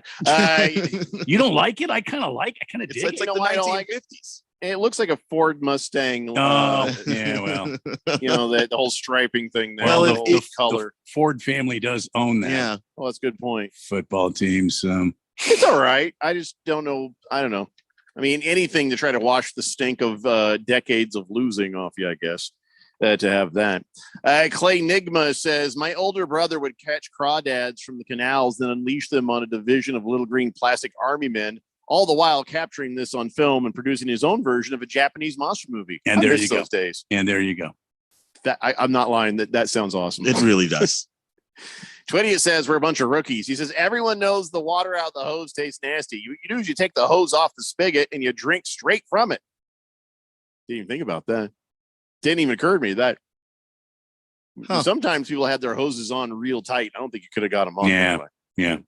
But good on you, Twitty. So I got 3 different stories about Aaron Rodgers, and only one of them surprises me. Okay. Only one surprised me. Okay. And we'll see if you guys can figure out which one would surprise me. Here is the headlines. Aaron Rodgers reportedly rejected a trade to the Patriots. Aaron Rodgers speaking at a psychedelics conference. And Aaron Rodgers needs your money to launch his new website. Which one do you think surprises me? Aaron Rodgers needs your money to launch his new website? That absolutely surprises me. He got how much? He's got $450 million in the bank, and he's got a giant contract with the Jets, and he needs our money. But no, him and his partner are crowdsourcing for a website called the Online Sports Database, kind of like the IMDb, but for sports. And they need $1 million to do it. And his partner says, we want to aggregate all the sites and consolidate them and make one-stop shop for all things sports. He's trying to do it like the Packers. You know how the Packers are publicly owned, but people have no rights and they have no profit. They don't get anything for it. They just have these little pieces. Hey, I'm an owner. Dumb. Anyway, so they're the only team that does that. But now, so Aaron Rodgers is like, I know. Let's get everybody to do the same thing they did for the Packers for this website. Well, it's not the same thing though, because if you own a part of the Packers, I mean, you own a share so small that you're not really capable of doing anything, but you do have a share. If someone crowdsources, they don't own anything. They're just giving you money. And now you have their money and they don't have anything. He's sitting there with a large amount of money. And a large amount of money on the way. Yeah, I mean, he's got Jets money coming in. He's got Packers money from his whole career. He's got State Farm money coming out of his ears. Like, no, this doesn't make any sense. Do you know how many Aaron Rodgers fans out there right now are salivating at the opportunity to go into business with Aaron Rodgers? But if you're not going into business, you get nothing out of it. You give $5, $10, whatever it is you happen to be able to give, $1,000, I don't know. And then that's it. He just has your money. Like that's it. And if the website sucks, guess what? He still has your money. Do you know how many people out there would send Aaron Rodgers $100 right now to be into business with Aaron Rodgers? But they're not in business with him. And many people would probably like to be in business, but if you crowdsource something, you're not asking people to be in business with you. You're just saying, hey, got a good idea. Give me your money. And you'll get nothing for it other than look at this website you can look at. Yeah, like or like this. I've seen like video games be crowdsourced before, but it's usually crowdsourced by somebody who is really creative, but they don't have the money. And if you want to see that person make something really cool, then you chip your money in. But you're not under any delusion that you're part of the process. You mean to tell me that if I was to send $25 to Aaron Rodgers right now, I could not go around and say, I became a partner with Aaron Rodgers on this crowdsource thing. Yeah, exactly. Because you would get exactly what Olivia Wilde got sexually from Aaron Rodgers. Nothing.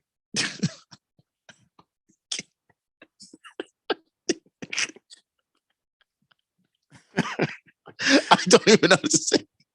It's the Daily Blender here on 1580, The Fanatic. Next up, straight talk from Doug.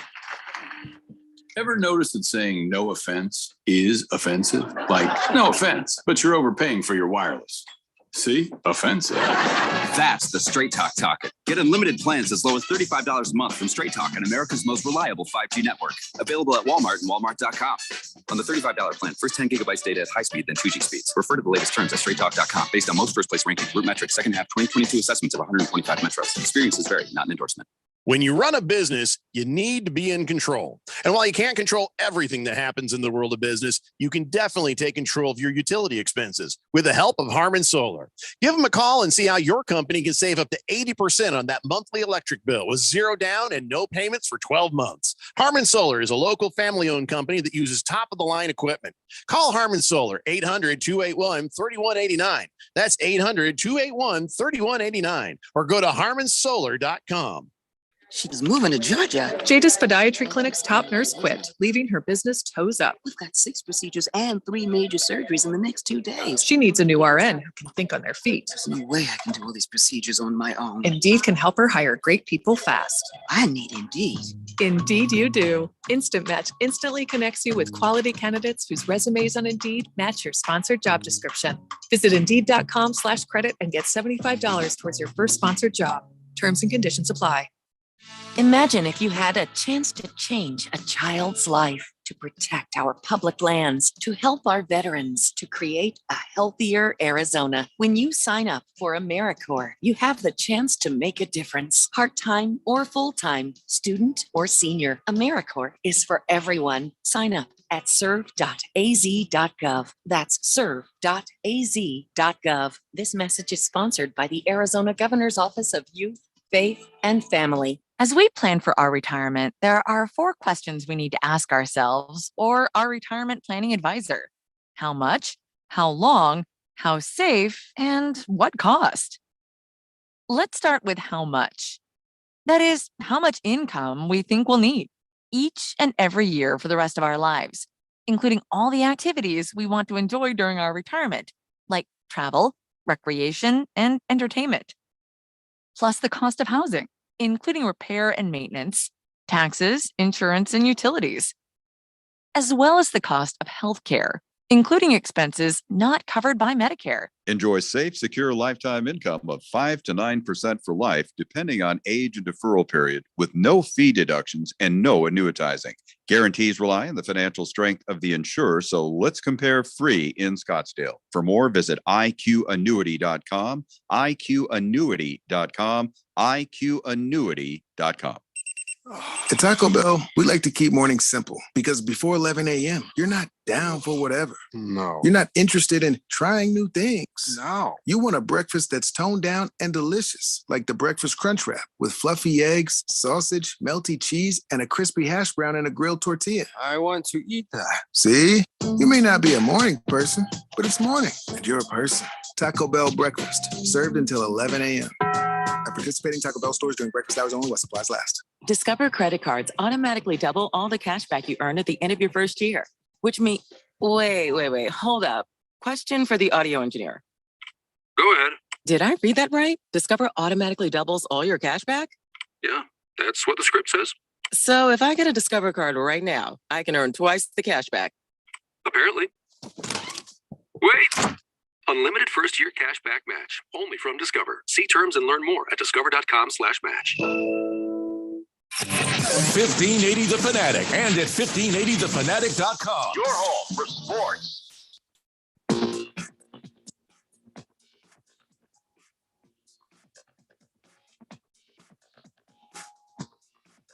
You know how they make the holy water, right, Randy? No. They boil the hell out. Because you know the hell is.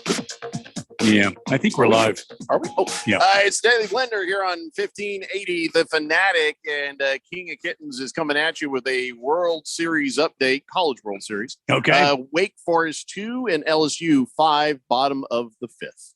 5-2 LSU. Wow. So this could keep going. 888-368-1580. All right, so let's try to get some more football going here before it's too late. We've really blown it yet again.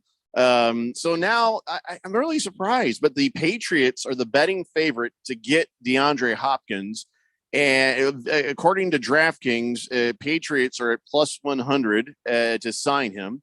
The Bills are next at plus 350 and the Titans at plus 400. The Lions after that plus 500. The only one that I really thought he spent a lot of time with was the Titans. And then he went and saw the Patriots, said, how are they coming up with the Lions in there? And did he go visit the Bills? I don't think he visited the Bills, but he's shown a lot of interest in the Bills. And depending on how this Stephon Diggs situation shakes out, they might even need DeAndre Hopkins. So I think that's where that connection's coming from. He did spend a lot of time with the Titans, but he did spend a lot of time with the Patriots too. So I think the Patriots just end up being the clubhouse leader because they're a little bit more desperate for wide receiver right now. And they've shown the most interest in signing DeAndre Hopkins. I think the Lions are just seen as a really good fit. I don't know that he's had a whole lot of communication with them. Not that I've seen. So where is he really going? That's the question. Where is he really going? I think he winds up with the Patriots. They're the ones that want him the most. And they are a stable enough organization. I don't think that he's thrilled about it. Like, I don't think that anybody would just be thrilled to go to New England and what. DeAndre Hopkins, like, I really want to play with that Zappy kid. The Patriot way and all of that stuff. I mean, Zappy kid. I don't think Zappy's winning the job, to be honest with you. So I think, you know, it's just like that. They're the team that feels like they're going to make the strongest push, but I still think that he would love to play for a contender. And so he's kind of holding out hope for that. And that's why he's not signing anything, because the Patriots would do it today. I just don't know that. I mean, wow. I mean, I think he'd be wasted on the Patriots. You know, Mac Jones having tantrums, you know, Bill Belichick, he's probably going to, have the water boy coach the defense. I mean, it's just all weird over there right now. Well, he's got, you know, the double chin Bill O'Brien, who, if nothing else, is actually a really good offensive coordinator. I don't know that we're going to see the tantrums that we saw last year, because the tantrums were like a direct result of two boneheads running the offense. They were idiots. They didn't know what they were doing. The offense sucked. And some of that was Mac, but some of that was these two guys had no clue what they were doing in Judge and Patricia. And that led to a lot of frustration. I don't know that we're necessarily going to see that out of Mac Jones this year, at least not to that degree, because Bill O'Brien knows what he's doing calling an offense, at least.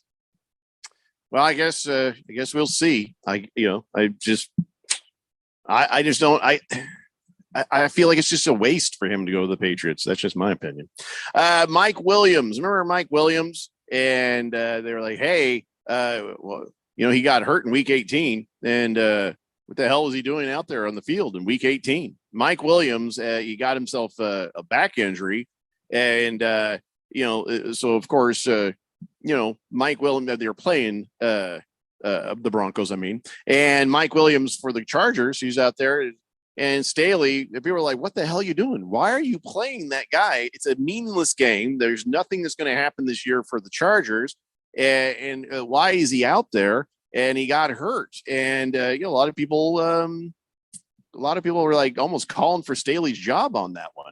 And but he says, "No, everybody calm down." He says, I mean, coach wanted us to play, and that's what we had to do, and that's what we got paid to do. We go play football, and I was okay with that decision. And he says, I understood why he wanted us to play. We had a lot of momentum going into that game. He wanted to keep momentum going. Staley is our leader. We believe in him, and we can go with whatever he wants us to do. That's really kind of nice of him to say. That's good of Mike Williams to stick up for his coach, because his coach was wrong. Kid. You know what I mean? Good Yeah. kid. And, that's nice. But no, we're all going to stick with our feeling that Staley was an idiot for doing that. Yeah, look, you had a playoff game where you were up 21 points going into halftime. You mean you couldn't have used one big play from Mike Williams at any point in that game? Because if you had him, you might have actually won. I mean, I can't guarantee it because the way that their defense played in the second half was truly horrific. And also Trevor Lawrence had a half for the ages, but still, you have your big play wide receiver. Mike Williams is your deep threat. And now he's not there because you got him injured in a useless week 18 game. And then you blow a 21-point lead where you are lacking big plays in the second half of that game. I don't know. Would have been nice to have your big play guy out there. I used to have a big play guy, called him the Spectacles. Remember that? Rodrigo Blankenship for the Colts. Oh, yes. Yeah. Good ship, Blankenship. And then he got injured, and then the Colts sent him down the driveway. But I guess the Bucks are signing Blankenship. They worked him out and said, "Hey, we're going to bring that kicker in here because he's had his surgery. Well, actually, it wasn't his back; it was a torn leg muscle. But he's ready to go, and he's going to be competing in camp with Chase McLaughlin. So it'll be interesting to see if Rodrigo Blankenship can get himself back out there and good. He's a pretty good kicker when he was. Yeah, he was. Yeah, it was character too. Yeah, everybody loved that guy. Hot rod. It is time now, ladies and gentlemen, for On This Date in Big George's sports history. Back in the year 1952, the National Association of Professional Baseball League president George Troutman banned the signing of women, preventing 24-year-old softball shortstop standout Eleanor Engel from playing in the Harrisburg Senators. Commissioner Ford Frick would go one step further by formally prohibiting females from professional baseball, using the ruling to prevent teams from using women players as publicity stunts. Back to me, Jeffrey. That was just lame. 1952.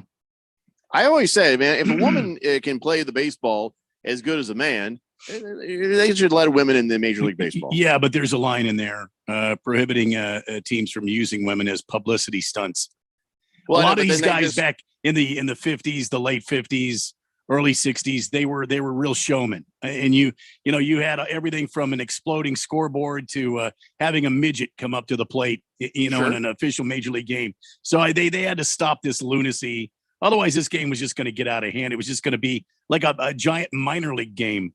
Yeah, but here we are now. Is that rule still in effect? I feel like it shouldn't be. I think you need to look at it again and see if there are really any legitimate candidates, female candidates that can play the game of baseball. And if there are, you give them an opportunity. But I hear what was being said by the commissioner. You can't just have like circus freaks coming. Oh, you come see the bearded lady play baseball. You know what I mean? Right, That's the way these hucksters would go about this stuff. All right, fine. So these guys were doing what they were having to do to preserve the integrity of the game.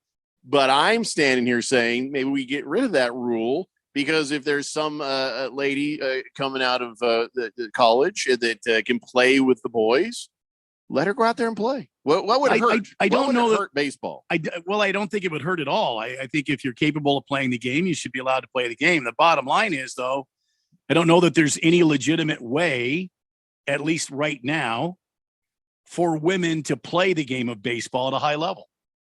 Yeah, it's a shame. I think if you were to go about it now, because like in basketball, they play on the similar size courts or the same size courts, same sized hoops, similar size basketball. The rules are basically the same. I mean, I think the 3-point line's a little closer for women than it is for men. There's nothing like that in baseball. There seems to be an avenue opening up for hockey. You might see. I would venture to say you'd probably see a professional hockey player in the NHL who's a female before you would see it in baseball. I don't know. I feel like a softball player, somebody who's really good could figure it out. But I don't know. But baseball and softball, although similar in rules and similar in the way you play the game, it's a completely different world when you go from softball to baseball. Sure. But, transitioning is not impossible. And if you have, like, say, an outfielder, who can hit, can make the change from softball to hitting baseballs, why wouldn't you? Because there's no avenue open. I'm not saying that you can't. I'm saying there's no avenue open right now for a woman to get up to the level of a Major League Baseball player. Prison Wallet says, come on, guys, knock it off. Women can't compete with the physicality of a professional player in any sport. I don't know. That's absolutely true, Prison Wallet. I mean, it does end up getting proven in certain sports, but I feel like baseball would be one place. I think baseball, you could, sure. You could see a woman go out there. We've seen very short men, very tall men, very fat men, very skinny men go out there and be able to play. And I don't see why any form of a woman couldn't go out there and do the same. What Randy is saying is there's no path for that. But I don't agree. We see these women playing in the softball. We even said women's softball should be televised more often, and they maybe make a professional league that's televised. People would watch it. I just think that what Randy's saying about the ball is completely different in softball. The ball is different. There's a different movement on the ball. The ball is delivered from a different angle. The ball is much smaller. All right, then give the girls a smaller ball. See what they can do with it. Just see what they can do with it. I'm not against the idea at all. 100% Women should be not playing against baseball. Well, that's what you got to do now. You got to get the women's playing baseball. Needs to be there was at one time back in the 40s and 50s. There's a women's a league of their professional own. baseball league. So I think somewhere, if we're actually excited about watching women play softball, the women should take a crack at playing some baseball. I mean, I have a feeling women's baseball would go the way of the WNBA, which is growing. But look how long it's been around, and look what it's had to go through to grow. I think you could call up some women from the WMLB, and I think you might see some success. But we don't have time to argue this anymore because that's the end of the show. We'll see you guys tomorrow at 3 p.m. It's the Daily Blender here on 1580 The Fanatic. Discover credit cards automatically double all the cash back you earn at the end of your